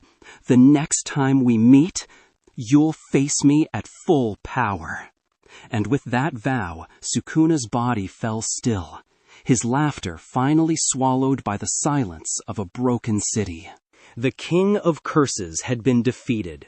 But standing amidst the crater, his skin cracking, blood pouring from every pore, Zen'in Shinsuke barely seemed human anymore, only a beast still standing by sheer defiance. Boom! With a final thunderous impact, Zen'in Shinsuke slammed Sukuna into the ground like a meteor. The earth cracked, dust exploded skyward, and Shinsuke leapt high into the air. War stomp! Both feet came down, crashing squarely into Sukuna's chest. A wet crack echoed as the king of curses vomited a mouthful of blood, then went limp. The black markings covering Sukuna's body slowly dissolved, fading like ink in rain. He had fallen. Not in his prime, true, but defeated nonetheless, by a man with no cursed energy at all. Shinsuke exhaled heavily, steam drifting off his body as the red glow of his skin faded back to normal. His tattered clothes hung off him in bloody shreds. Each breath was ragged, his entire frame trembling. He looked like hell, but he was standing. "Damn, Sukuna, you really can take a beating." A smirk tugged at his split lip. If that had been the real full-strength Sukuna, 4 arms, 2 sets for hand signs and 2 for combat, he might not have survived this fight. Gulp. "Zen'in-sensei, are you okay?" Kusakabe and the others approached cautiously, eyes darting between the wreckage. Sukuna's mangled form looked barely human. Then again, so did Zen'in Shinsuke. "Sensei!" Maki ran forward, fists clenched. It was the first time she'd ever seen her master this wounded. "Shoko-sensei, please help him first." "Ya, Shoko-san, hurry!" Riko Amanai added, visibly shaken. "He looks terrifying like this." Shoko nodded, stepping forward. The amount of blood loss alone was alarming. She had to start treatment immediately. But Shinsuke waved her off with a flick of his wrist. "Check on Itadori first. He's barely breathing." Everyone turned. Yuji's chest was sunken in, his heartbeat faint, his life hanging by a thread. Sukuna, now unconscious, couldn't heal him. As for Shinsuke himself, his wounds looked bad, but in truth, most were shallow. The heavenly restriction that gave him superhuman vitality was already forcing the bleeding to stop. Give it a little time and some food, he'd be fine. After all, as he muttered with a crooked grin, "Bah, it's just a flesh wound." All right then. Shoko crouched beside Yuji and activated her reverse curse technique, bathing his body in a soft green light. Had Sukuna's cursed energy not shielded him in that final instant, Shinsuke's stomp would have crushed him outright. "Uncle, what about Yuji?" Megumi Fushiguro's tone wavered slightly. He knew his friend too well. Once Yuji woke and saw the devastation, the dead, the ruins of Shibuya, he would blame himself for all of it. "Talk him through it," Shinsuke said, brushing it off. "You've got enough people here for that. The kid's tougher than you think." He waved dismissively and turned toward a half-collapsed shopping mall. "I'm gonna change. Can't be walking around looking like a beggar." A low hiss escaped his throat as pain tore through his muscles. The backlash from the 7th gate hit him hard, every fiber in his body screaming in protest. He hadn't expected the recoil to be this bad. Still, thanks to the heavenly restriction, his body was slowly regenerating. He wouldn't need a hospital bed, just rest and food. "Sensei, your cursed spirit!" Maki jogged. Up behind him, holding out the small, misshapen sphere that was inventory curse, his storage curse. "Keep it," Shinsuke replied without looking back. "Return it after this mess is cleaned up." He'd only used it to carry his arsenal and spook Kenjaku a little. Now that the battle was over, he saw no reason not to let his student have some fun with it. "Thank you, Sensei." Maki's eyes lit up, pride and gratitude flickering beneath the soot and blood. Behind them, Shibuya lay in ruins, but for now, the storm had passed. Maki's eyes sparkled with excitement. Sukuna was finally down, but Shibuya was still crawling with curses waiting to be exorcised. And now she had her master's entire arsenal at her disposal. Maybe she'd finally get to test what true power felt like. With Zen'in Shinsuke stepping away to recover, the group gathered to discuss what came next. "Zen'in-sensei is an absolute monster," Kusakabe blurted, face still pale. "He actually took Sukuna down. I swear, when I saw him pounding the King of Curses, I started thinking, maybe Sukuna's not that scary after all." Nanami adjusted his glasses, his usually calm voice tinged with awe. "Zen'in-sensei's technique, or rather his physical art, is beyond comprehension. We knew he was strong, but not that strong." The truth was hard to digest. They were sorcerers who relied on cursed energy, Yet here was a man, born with none, who had just defeated the strongest cursed being in history. It made the entire jujitsu world feel like a joke. And the Zen'in clan, once proud defenders of cursed energy supremacy, now looked like the punchline. Zen'in Naobito's expression twisted in complicated silence. He'd seen enough. "Looks like our clan's traditions need revising," he muttered. "All that talk of cursed energy above all, techniques define worth, nothing but rotting dogma." He took a long swig from his flask, eyes hardening. It's time to make sure future generations of the Zen'in don't grow up hating their own bloodline. "All right," Principal Yaga spoke up, bringing order back to the group. "Zen'in-sei's done the impossible and taken down our biggest threat. From here on, things get simpler. Next objectives, find the fake ghetto, rescue Gojo Satoru, and purge every remaining curse in Shibuya." "Agreed," Nanami said with a nod. "Fushiguro, Nobara, you two stay and watch over Itadori until he wakes up. Naobito, you and Principal Yaga protect Shoko. Everyone else split into teams of 2. Sweep the area and find Gojo-sensei." The groups formed quickly, Kusakabe and Panda, Nanami and Riko Amanai. The rest would secure the perimeter and tend to the wounded. "Don't worry," Yaga added. "I've already called Kyoto Jujutsu High. Their reinforcements are en route. Tokyo High's 3rd years are also heading our way." With orders set, the team scattered into the ruins. "Hey, Fushiguro," Nobara swung her hammer with a grin, her voice restless. "Why don't I go too? You can handle babysitting the patient, right?" Her fingers twitched with anticipation. After watching that earth-shattering battle, she was itching for a fight. "There's bound to be a few curses left around. I'll just, take care of them." Without waiting for permission, she dashed off, her laughter echoing through the broken streets. Fushiguro sighed, staring after her. Figures. He looked down at Yuji, whose breathing had steadied, then turned toward Yaga and Naobito. "Principal, Naobito-san, please keep an eye on Itadori. I'm going to help with the cleanup." His wounds were mostly healed thanks to Shoko's reverse curse technique. He wasn't on Zen'in-sensei's level, but against common curses, he'd hold his own. He believed in Yuji. The boy would wake up, face the truth, and come back stronger than ever. "These students really do whatever they want," Shoko murmured dryly, wiping her hands after finishing Itadori's treatment. Yaga chuckled, shaking his head. "When have they not been like this? Gojo's class was the same. Every generation thinks they're invincible." "Ha ha, that's youth for you!" Naobito tipped his flask, alcohol spilling down his chin as he laughed. "Even one-armed, he refused to give up drinking. But that kid Fushiguro, he's got the fire of a true Zen'in heir. Mark my words, I'm naming him the next head of the clan when we get back." His tone softened slightly. It wasn't just about Fushiguro's potential. It was also about the brothers, Shinsuke and Toji. If Megumi became head, maybe, just maybe, the Zen'in wouldn't tear itself apart completely. A faint groan broke the quiet. "Where am I?" Everyone turned. Itadori Yuji was sitting up slowly, surrounded by rubble and ruin, his expression dazed as he stared at what used to be Shibuya. The weight of what had happened hadn't hit him yet, but soon it would.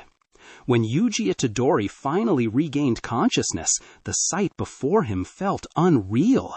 A massive crater stretched out before his eyes, surrounded by twisted metal and shattered buildings. The once bustling streets of Shibuya were now nothing but a wasteland. For a few seconds, his mind went blank. Is this Shibuya? Then, like shards of broken film, the images returned. Sukuna's rampage, the city crumbling under his power, Zen'in Shinsuke fighting like a monster from another world. Yuji's hands trembled, then clenched into fists so tight that his nails pierced the skin. Blood dripped between his fingers. Sukuna! His voice was low, hoarse, and trembling with rage. "You're awake, Itadori." Principal Yaga's calm voice broke through the silence. Seeing the fury on Yuji's face, he sighed quietly. "Itadori, whatever happens, we'll talk about it once this whole incident is over." Yuji blinked, snapping out of his daze. Right, this wasn't the time to fall apart. He couldn't turn away. He couldn't ignore the lives Sukuna had taken while using his body. He had to take responsibility, and he had to fight. "Principal Yaga!" Yuji shouted, eyes blazing. "Everything Sukuna did, every death, I'll bear it all. Even if it kills me, I'll take full responsibility." He stood tall despite the pain, fists trembling. "Right now, I'm going back to the battlefield." Yaga hesitated, his expression complicated. "Go," he finally said. He didn't stop him. Sukuna had killed thousands. The higher-ups would demand retribution, and as Sukuna's vessel, Yuji was already marked for execution. Only Zen'in Shinsuke had the authority and power to defy that decree, and no one knew whether he'd choose to. Still, Yaga couldn't bring himself to crush the boy's resolve, so he let him go. Yuji sprinted into the distance, heading straight for the chaos, unaware that his next opponent would be Mahito, the curse who mirrored his very soul. Meanwhile, the sky over Shibuya split with the roar of aircraft engines and the rush of cursed energy. Reinforcements had arrived. "Man, this is insane," Kinji Hikari whistled as he stared at the destruction. "Shibuya looks like it got nuked." "Principal Yaga, Shoko, what's the current situation?" Yuta Jaime Iori arrived with the Kyoto students and third years from Tokyo, Todo Aoi among them. Even they were stunned by the devastation. If Gojo Satoru had been sealed, the scale of this incident was beyond anything in recent history. Yaga gave a brief, grim report. "The situation is complicated. Gojo Satoru's been sealed by the fake Geto Suguru. We haven't located his position yet. Shibuya is still crawling with curses and modified humans." "Understood," Yuta Jaime replied firmly. "We'll split up and assist with the sweep." "I don't care about that," said Todo Aoi, stepping forward, his voice booming. "I only care about my brother, Yuji Itanari. Where is he?" Yaga blinked, then silently pointed. "He went that way." "Yosha! I'm on my way!" Todo slammed his palms together and dashed off in Yuji's direction before anyone could stop him. "Oi, that idiot's not even waiting for orders," Yuta Jaime snapped. Kamo shrugged, adjusting his tie. "Let him go. At least he'll be useful. If he runs into a curse, he'll punch it into next week." Yuta Jaime exhaled, resigned. "Fine. The rest of you, spread out. Find Geto Suguru's imposter and locate Gojo-sensei." With that, the Kyoto students surged into the ruins, fanning out through the wreckage. "Principal Yaga, where's Zen'in-sensei?" Hoshi Kirara asked curiously. "He's resting, I think," Yaga said after a pause. "After fighting Sukuna, I imagine his energy is pretty much spent." He adjusted his glasses. Truthfully, he wished Shinsuke could help retrieve Gojo, but after defeating the King of Curses himself, no one could fault him for taking a break. "He defeated Sukuna?"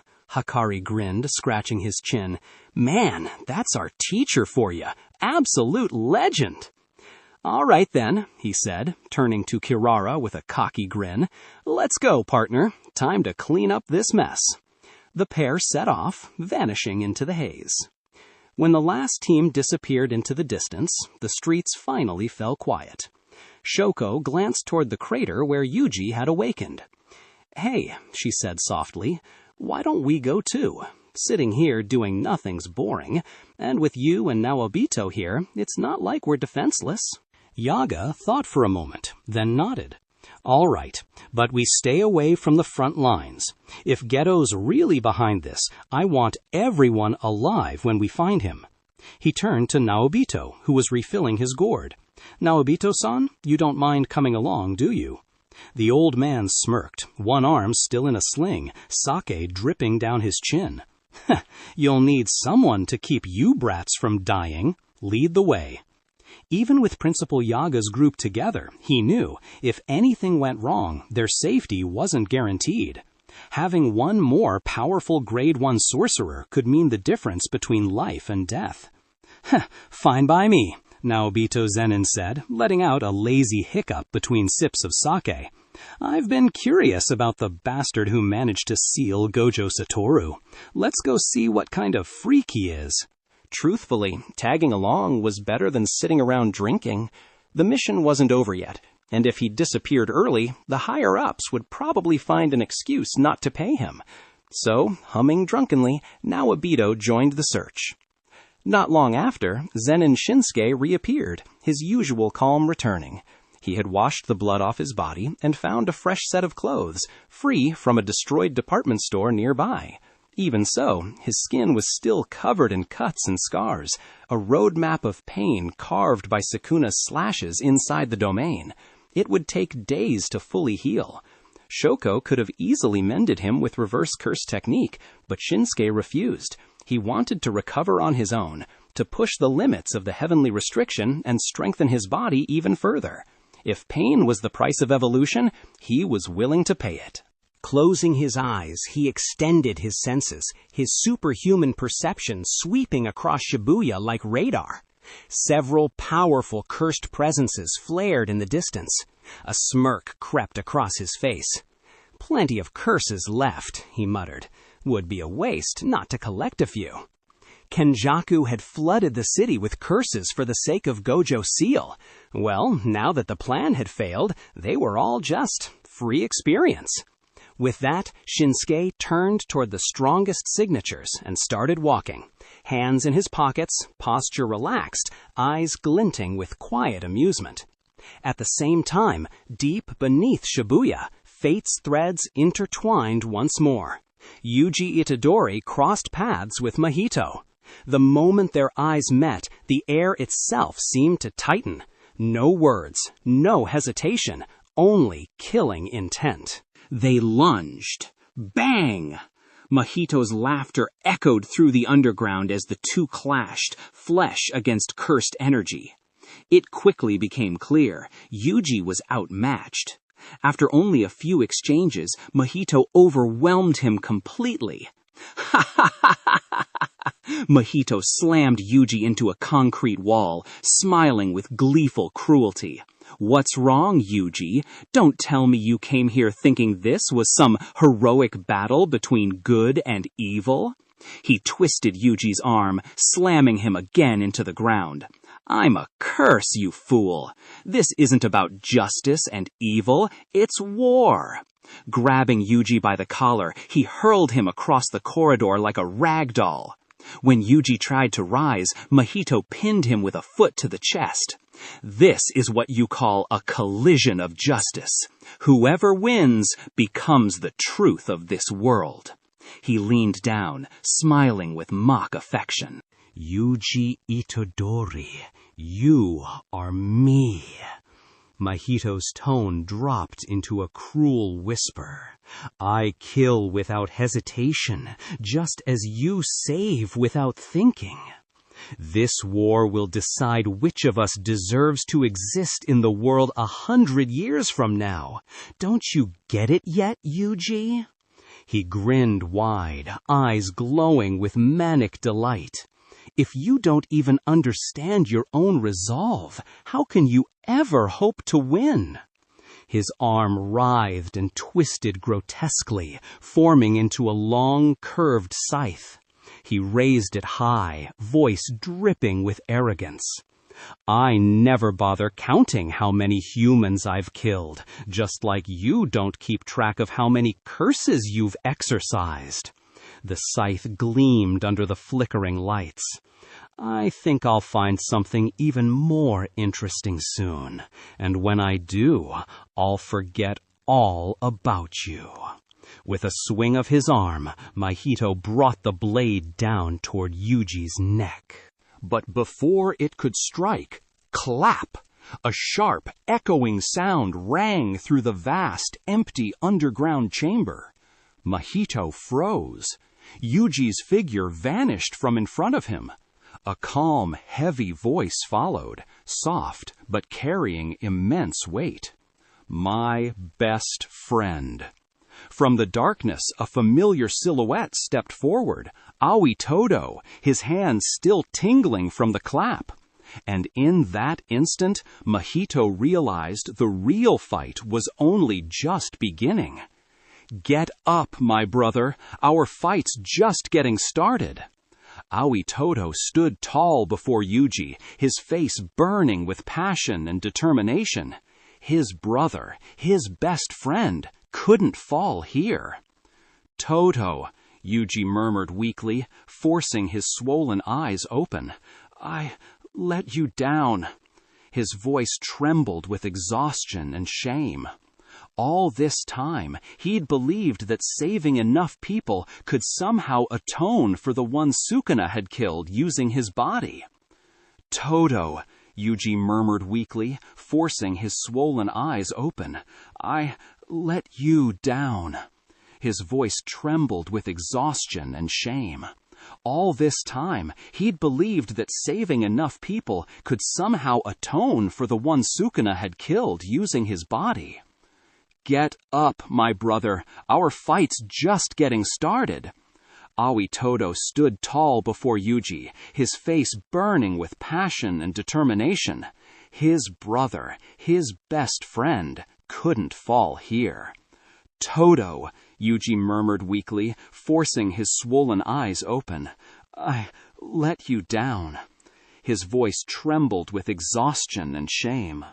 All this time, he'd believed that saving enough people could somehow atone for the one Sukuna had killed using his body. "Get up, my brother. Our fight's just getting started."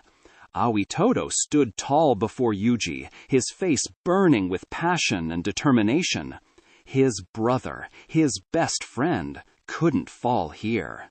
Not like this. But now, facing Mahito, he realized that belief was just a convenient lie, a fragile curtain to hide behind. Mahito had torn it apart, and with it, Yuji's will to fight had nearly crumbled. "I can't do anything," he whispered bitterly.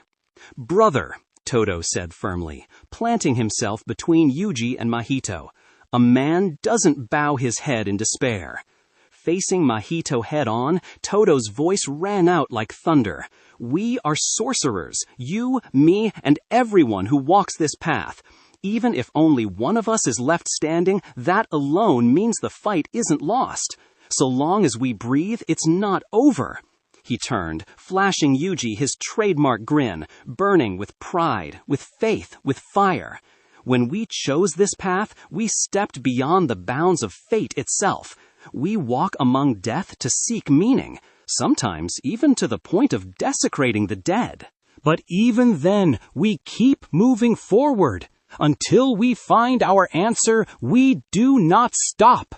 Todo's voice grew stronger, his words cutting through the despair like sunlight through a storm. "All the pain we endure, every wound, every loss, that's the punishment we bear for choosing to be sorcerers."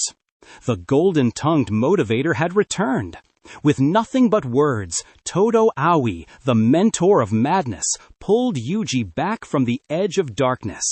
Light flickered again in Yuji's eyes. His bloodied fists clenched tight. His body trembled, but not from fear. "Are you done, gorilla?" Mahito's cold, mocking voice broke through the air. His smile was crooked, his expression wild. Without warning, his body surged forward, sprinting toward them, his cursed energy twisting and pulsing in waves. Facing him, Todo didn't flinch.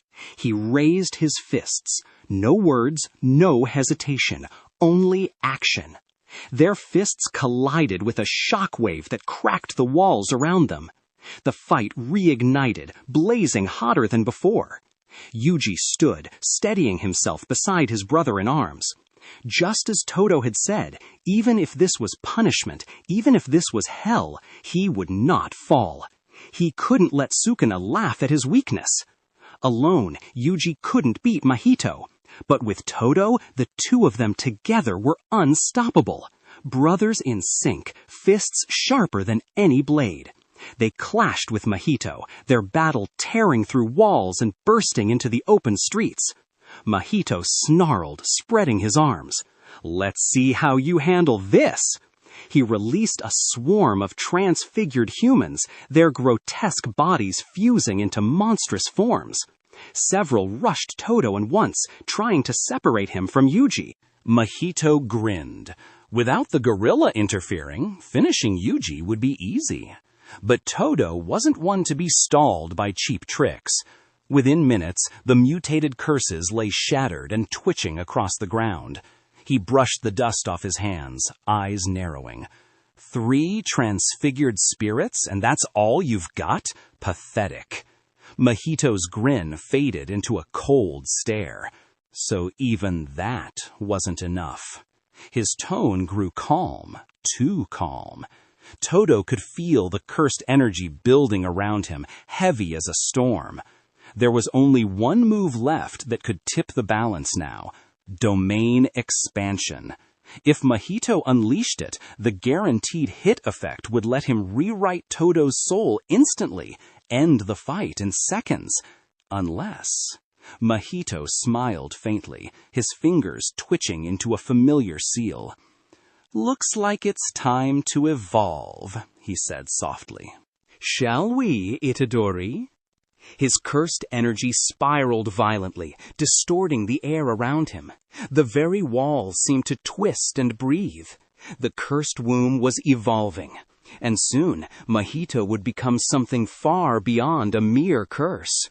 Mahito's gaze fixed on Yuji, a wicked gleam flashing in his eyes. If he used domain expansion, he'd risk touching the bomb buried within Yuji, the king of curses himself. One wrong move, and Sukuna would tear him apart instantly. Of course, there was a workaround. He could build a complex barrier to eject Yuji from the domain before activating it. But that trick had already been used once against Yuji and Nanami, and Mahito knew better than to repeat the same move twice. "So then," he murmured, a crooked smile twisting his face, "what should I do now?" His grin widened into a jagged sneer. "I already know the answer. Gojo Satoru taught me." Mahito's hand snapped into a seal, and cursed energy roared out from his body like a storm. Domain expansion, self-embodiment of perfection. The air distorted, reality itself shifted. Massive gray hands reached out from the void and yanked both Yuji and Todo into his domain. Is he insane? Todo's brow furrowed sharply as he moved into a defensive stance, activating a countermeasure he'd learned from Yuki Tsukumo, a technique designed to resist domain effects. Mahito was gambling everything, using the same 0.2-second domain trick as Gojo Satoru himself. A flash so brief it bypassed the guaranteed hit rule, yet unleashed the full terror of his domain's pressure. And for Mahito, who had awakened his curse technique through repeated black flashes, this short burst was far deadlier than before. In that instant, less than a heartbeat, Mahito found himself standing in a crimson void. The air stank of iron and death. He'd been pulled into Yuji's inner world, Sukuna's domain. At the center of it stood the king himself, perched upon a throne of flesh and bone. Sukuna's face was calm, perhaps too calm. He still bore the faint marks of his recent defeat, his mood far from pleasant. Mahito forced a smile, masking the creeping dread rising in his chest. "Sukuna, guess that means I passed the test, right? You must have placed a barrier between yourself and Yuji, just in case," Mahito said smugly. "But before you can take control of his body again, I'll kill him right in front of you." Sukuna didn't speak. He simply stared. The silence pressed down like a mountain. Then, crack. The vision shattered. Mahito was thrown back into reality, gasping. Only 0.2 seconds had passed. Sukuna hadn't moved against him yet. Still, Mahito could tell the king's patience had limits. He'd brushed a sleeping dragon's scales and survived by luck alone. Better not push it, he thought grimly. Outside, his domain was already collapsing, its effect fading. But its aftermath remained, and Mahito's target wasn't Yuji anymore. It was Todo. He raised his hand. The guaranteed hit effect still lingered, and it struck Todo's left arm like a curse bullet. Pain exploded through Todo's body as his arm began to twist and writhe unnaturally. Without hesitation, he swung his right hand down and severed his own left arm. Blood splattered across the cracked floor. "Tch, figures," he hissed through gritted teeth. He'd used his counter technique to resist the domain, but Mahito had slipped in one last hit from range, and it nearly cost him everything. Still, losing an arm was a cheap price for keeping his life. Mahito clicked his tongue in mock disappointment. "Shame. I even gave you such a nice, elegant body." But Todo didn't respond. Despite his wound, he surged forward, slamming his remaining hand against Mahito's in one final boogie-woogie swap. In that single heartbeat, Yuji appeared right beside Mahito, his cursed energy flaring. Black flash! The strike connected cleanly.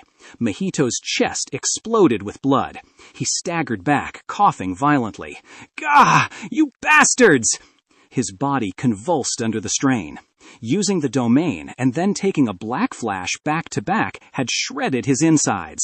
Still, his grin returned, because in that agony, he finally understood. He'd found it, the truth of his soul. Ha, Yuji Itadori, thanks to you.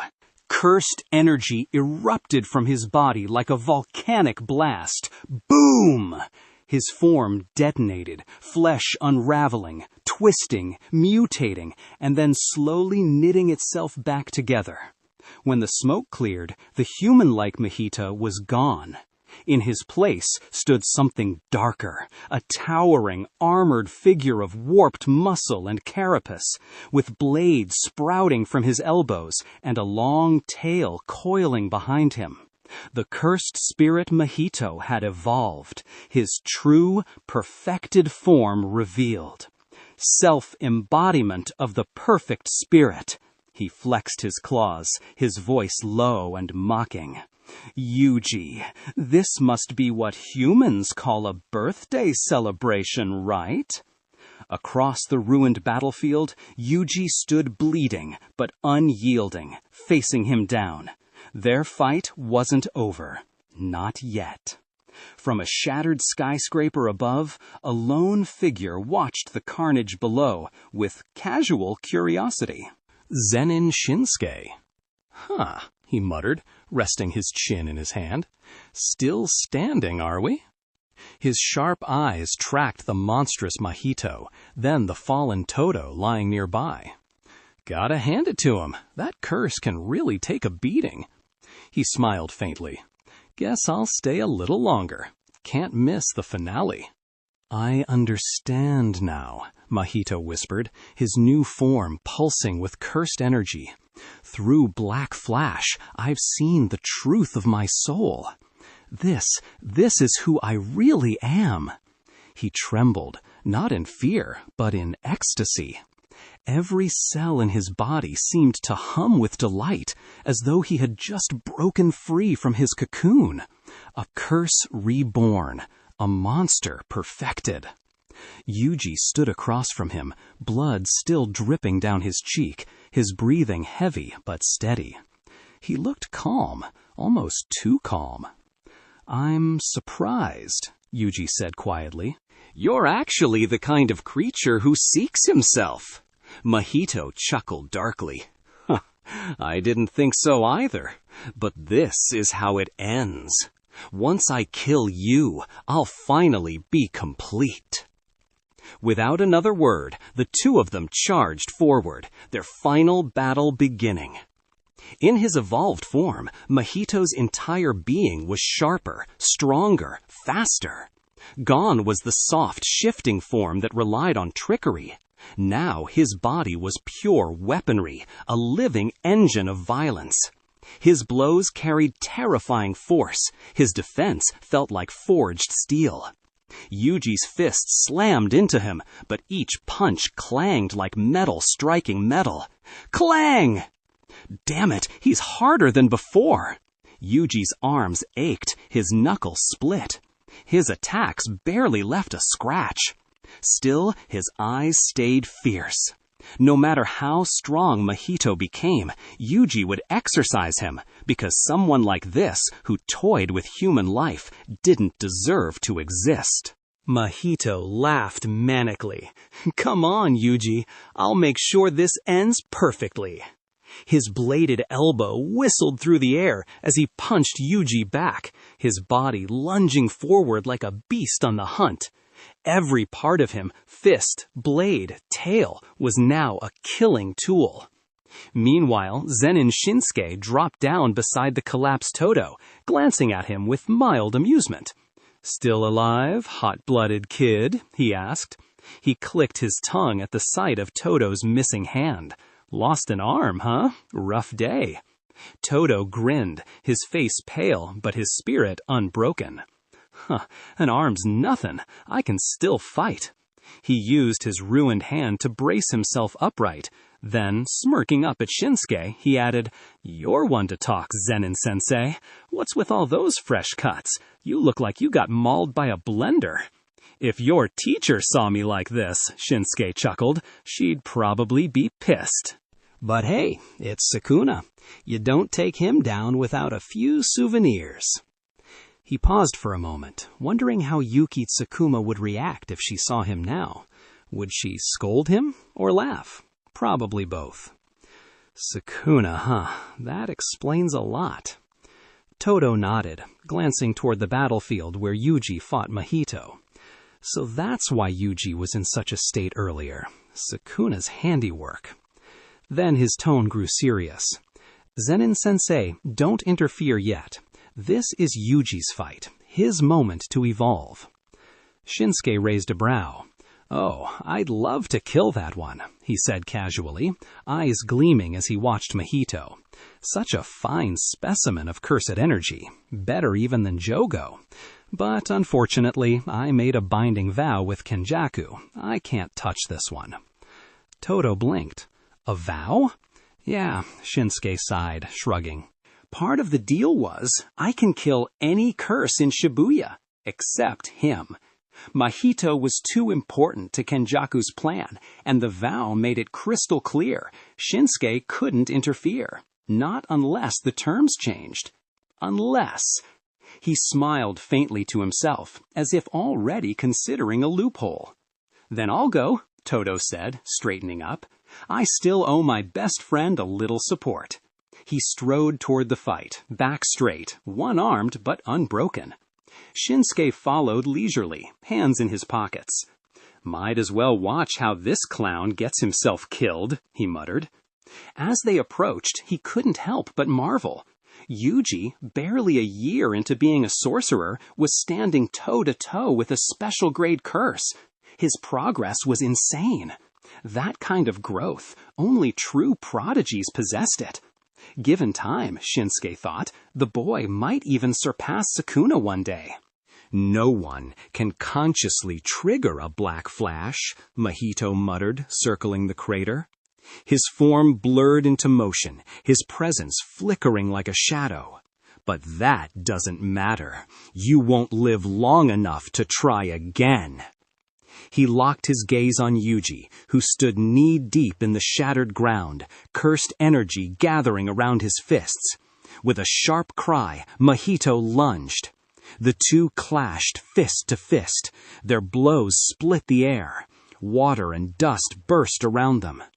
Mahito shed part of his armored body, his form shifting back into his humanoid state to strike faster. Yuji's fist slammed into Mahito's shoulder, his technique following through. Divergent fist! The delayed second impact crushed into Mahito's core, making him stumble back. but Mahito twisted midair, his right arm morphing into a gleaming blade. "Die! Yuji Itadori!" he roared, thrusting forward. And in that instant, the final clash between man and curse reached its breaking point. The elbow is already descending when a voice cuts through, sharp, teasing. "Curse, you probably don't know this. Hands are merely ornamentation. But a clap, that's a soul's applause." Todo appears on the high ground, light blazing behind him. He brings his palms together with a crisp clap. "Over here!" Mahito reacts without thinking and sweeps his bladed arm backward, but the switch never happens. "How unfortunate! Looks like my twisted game is dead." Todo stares at his severed arm and shows no regret. Mahito realizes he's been tricked. His pupils widen. "No!" Before he can react, a fully charged fist meets him. Black flash! Rip! A black-red thunderclap erupts through Mahito's chest. The blow detonates his form, ripping him back to his original shape. He flies on a slant, bangs through an earthen wall, and tumbles from the deep pit to the rubble-strewn floor. "It's not over!" Mahito scrambles, desperately searching his throat for another modified body, only to find none left. "Gone!" he rasps, lying face down as Yuji approaches step by step. For the first time, panic and dread appear in his eyes. "I admit it, Mahito. I am you. I've always wanted to deny you," Yuji says, deadpan. "I've tried to ignore what you said, but now I just want to kill you." He stares at Mahito with an impassive fury. "No matter how you're reborn, no matter how many names you take or faces you change, I'll find you and put you down. I will keep exercising curses until 100 years have passed, until rot itself dies." Each sentence lands like iron on Mahito. He feels fear, pure and immediate, more than he ever felt even facing Sukuna. In this moment, he finally understands. He is going to die. "No!" Mahito drags his weakening body and bolts. He can't die here. He must live. He scrambles toward a figure ahead, mindless now except for the animal instinct to survive. If he can grab another modified body, he might have a chance. He reaches out, lunges, slaps his palm against the chest of the person before him, and a wild, grotesque grin claws across his face. "I still have a chance!" "Non-action transformation!" he cries, trying to seize whatever will save him. "Sensei Zen'in!" someone yells. Yuji barrels forward, surprised to see Zen'in Shinsuke suddenly appear right where Mahito aimed. He tenses, alarmed. Thud. 2 steady heartbeats sound. Mahito looks up at the unmoving figure before him, and his gaze locks on Zen'in's face. A cruel smile meets him, and in that instant, Mahito sees a demon from hell come to harvest his life. Zen'in senses the cursed energy pressing on his body and stares at Mahito, cool as ever. "Kid," he says softly, "you want to change my soul? Too bad," he adds, voice flat. "The shape of my soul is determined by the body that contains it." Ah! Mahito's mouth hung open. For a long moment, he couldn't form words. His pupils were vacant, unfocused. He simply couldn't accept that a person's soul could be dominated by the body that contains it. Zen'in Shinsuke watched Mahito collapse, and, after a pause, didn't prolong the torment. He lifted his right hand slowly and slashed like a katana across Mahito's neck. Swoosh! A head flew away, tumbled across the rubble, and was promptly stepped on. The headless Mahito looked up at the man standing on his skull. A faint light kindled in his eyes. "Geto!" The newcomer was none other than the mastermind behind the Shibuya incident, Kenjaku, the one controlling Geto's body.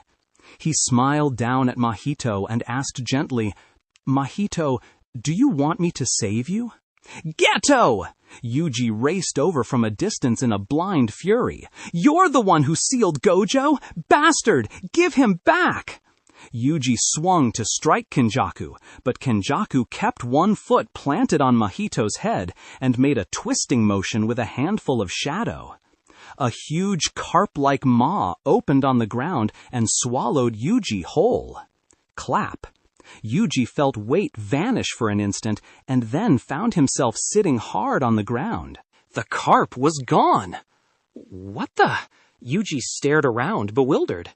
"You only feel like you fell," Kenjaku said calmly to Yuji.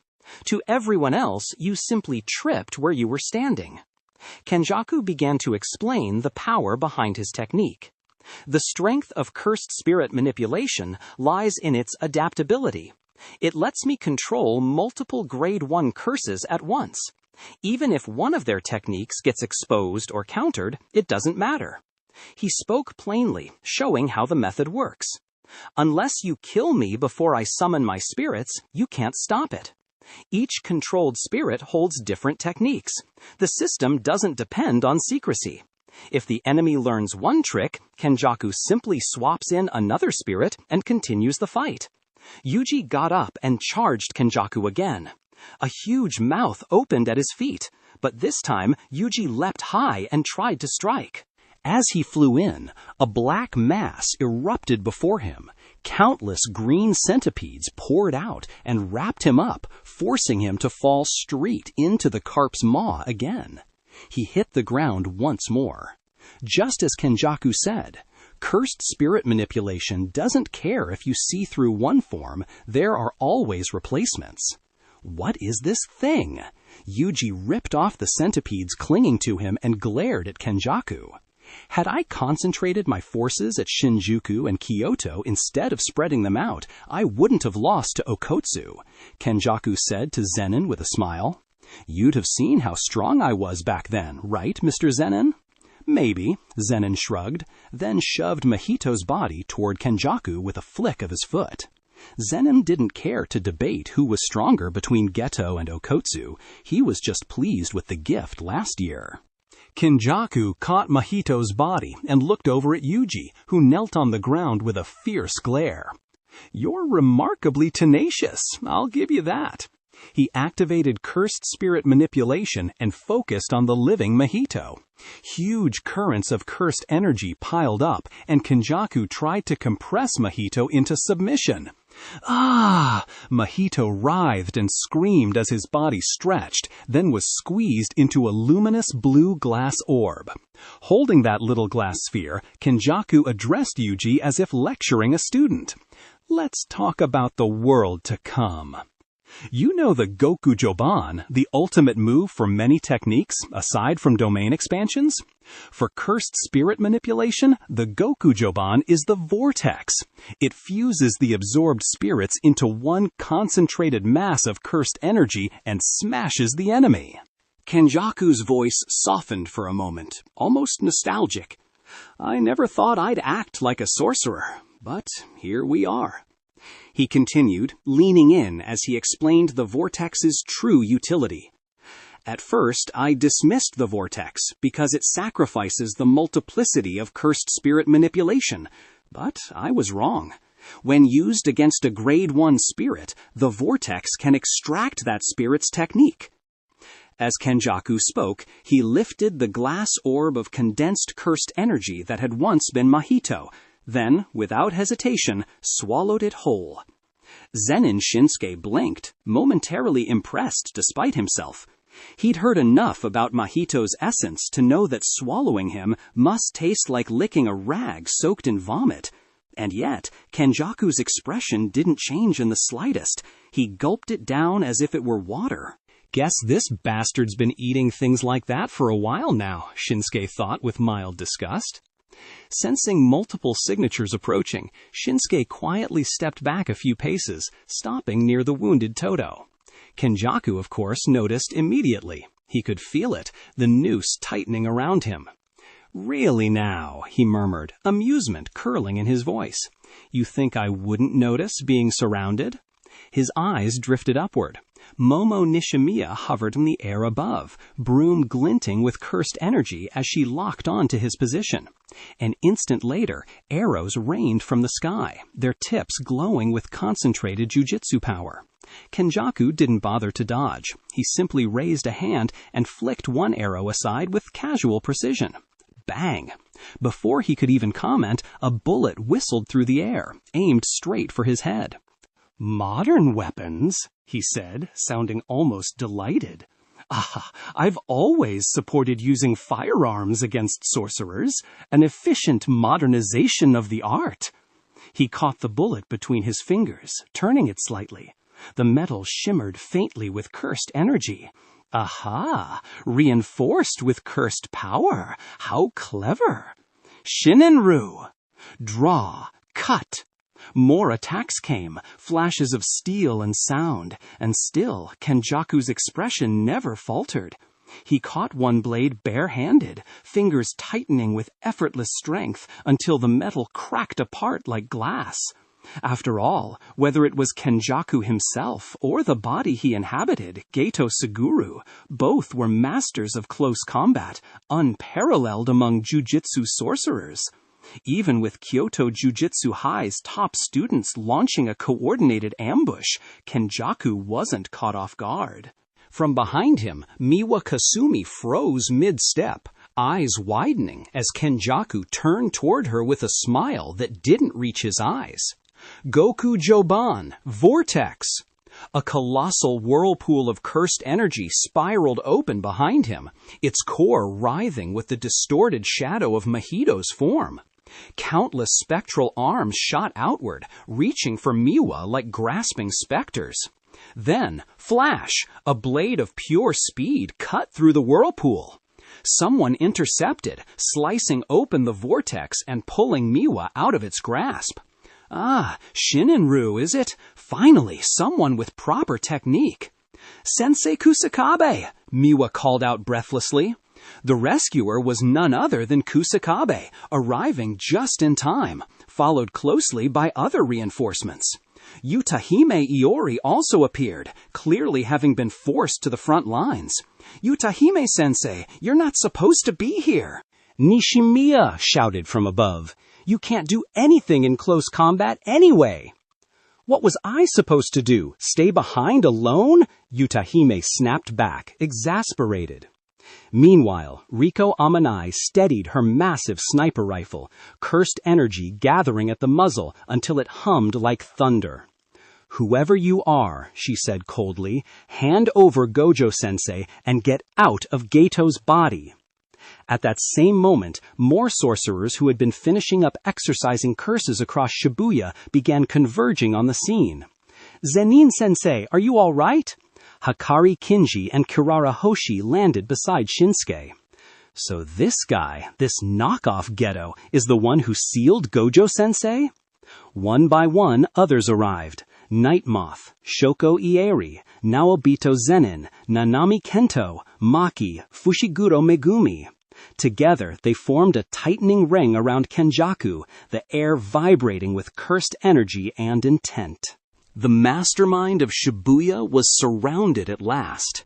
The prison realm that sealed Gojo-sensei, it's in his hands, right? Fushiguro Megumi and Kugisaki Nobara rushed to Yuji's side, helping him to his feet. "Yuji, are you all right?" Fushiguro asked, still wary of the cursed energy saturating the air. Yuji clenched his fists, his eyes burning with purpose. "Megumi, Kugisaki, you're here too. Gojo-sensei is in his hands. We have to take it back." A glimmer of hope surfaced on his blood-streaked face. "So, everyone's gathered now?" Kenjaku swept his gaze across the crowd of sorcerers encircling him, his tone calm, almost bored. Even surrounded by so many, there was not the faintest hint of worry in his expression. Among all present, only one person truly posed a threat to him, Zen'in Shinsuke, and that man had already entered into a binding vow with him. He couldn't lay a hand on Kenjaku. As for the rest, Kenjaku didn't even bother to take them seriously. The gap between an average sorcerer and a special grade was as vast as heaven and earth. A cursed spirit that could push a grade 1 sorcerer to their limits would still fall instantly before someone of special grade. And besides, his plan was already complete. There was no reason for him to die here today. Well, well, Choso, you came too.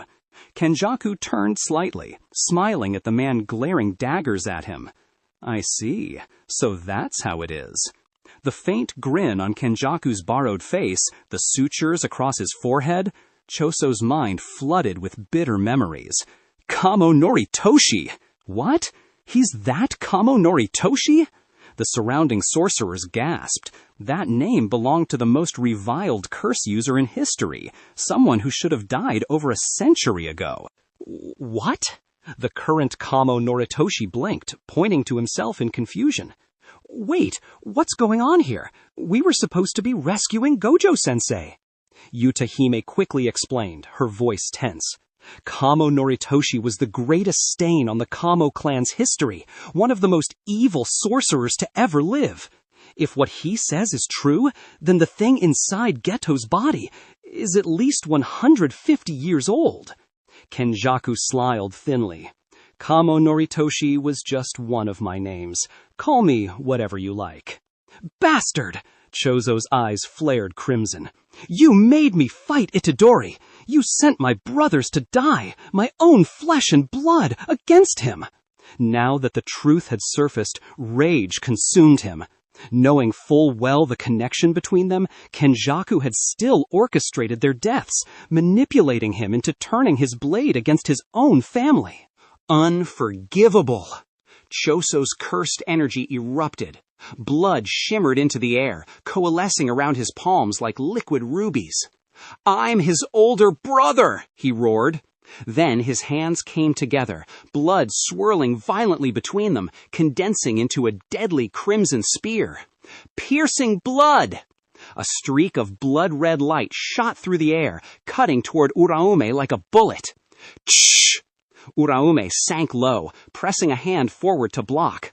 The shockwave forced her back several steps, her expression tightening. So fast, she muttered. She'd underestimated the blood-wielding sorcerer. Red blood manipulation? This time, even the modern Kamo Noritoshi was stunned. First the ancient Kamo Noritoshi, and now another using the clan's signature art? Were all these people somehow connected to his family? Save the shock for later. We need to focus on Gojo-sensei. Hakari snapped his fingers, and a section of subway train manifested out of thin air, hurtling straight toward Kenjaku. At once, the surrounding sorcerers unleashed a barrage of attacks, combining their efforts into a coordinated assault. Kenjaku's body flickered. He vanished from sight, only to reappear high above, riding on the back of a spectral flying fish, its fins cutting through the air like blades. Boom! A piercing beam of azure-cursed energy shot skyward, a compressed laser of pure destruction. It exploded around Kenjaku like a miniature sun, the shockwave rippling through the clouds. As the smoke cleared, a massive centipede-like curse unfurled around him, shielding him completely. Not a scratch. Tch!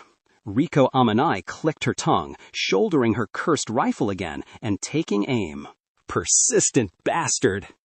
All around, the sorcerers regrouped for another coordinated strike. From behind them, Amanai shouted, Hey, old man, you really can't lend a hand here? If you stepped in, we could get Gojo-sensei back in minutes. Zen'in Shinsuke sighed, hands in his pockets. I don't enjoy watching Gojo suffer, trapped inside a little box, he admitted. But, unfortunately, I entered into a binding vow with this man. I can't raise a hand against him. So if you want to save Gojo, you'll have to do it yourselves. He said it with a look of regret so convincing that had he forced out a tear or two, they might have actually believed him. Fight with everything you've got, he added. If you're still breathing when it's over, Shoko will patch you up. Don't make me sound like some miracle worker, Shoko muttered, giving him a side-eye before turning her gaze back to the battle, watching for anyone who went down. When she'd first learned that Geto wasn't really Geto, she'd felt relieved. But at the same time, a small ache lingered in her heart. I wanted it not to be him, yet I wish it really were. Maybe that was just what came with age, the weight of old memories refusing to fade. Principal Yaga and Naobito Zen'in stood on standby, watching the chaos unfold, ready to intervene if anyone fell. Ha! Out on the battlefield, Maki charged in like a bullet, her soul-splitting katana cutting through minor curses with reckless joy. So this is what fighting a special grade feels like, huh? Kusakabe muttered, brandishing his sword. Yeah, this was a mistake. Holding the line was one thing, but defeating an opponent of Kenjaku's caliber, that was another matter entirely. Still, they weren't here to win, only to reclaim Gojo Satoru. Kenjaku fought with a level of mastery that even Geto had never reached. His cursed spirit manipulation, coupled with his devastating close combat and unpredictable tactics, made him an impossible opponent to pin down. And on top of that, Uraume, the icebound sorcerer, stood at his side. It was proving difficult. "Hey, Itadori," Panda said, watching Choso battling furiously. "That guy's really your brother?" "I don't know." Yuji scratched his head, bewildered. Kugisaki gave him a skeptical glance. "What, is he like that gorilla guy? You got some secret family tree full of weirdos?" The image of Toto eating a banana popped into her head. "Could be," Megumi deadpanned, and Panda nodded in mock seriousness. "Well, whatever he is, he's strong. But if we all go in together, we've got a chance," Panda said, his form swelling as he switched to his gorilla mode. "Right. No matter what, it's up to us to get Gojo-sensei back." Yuji's eyes sharpened, his cursed energy flaring. The group surged forward as one. Panda slammed a fist into the ground. Tremor impact! Shattering concrete beneath him. Then, whoosh! A blur of white cut across their path.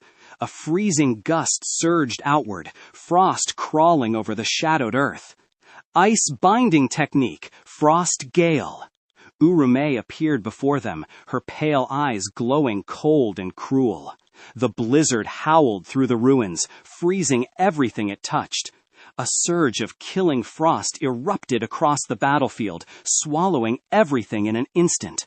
The temperature plummeted to freezing, and within a heartbeat, everyone, except Itadori Yuji, was encased in solid ice. This is an ice-type cursed technique," Fushiguro muttered through gritted teeth, his voice trembling. "And it's unbelievably powerful." His words froze mid-air, literally. The group could no longer move, their bodies stiff and pale blue under a layer of crystalline frost. "Don't move!" Urame's calm, frigid voice echoed through the storm. "If you struggle, your body will shatter."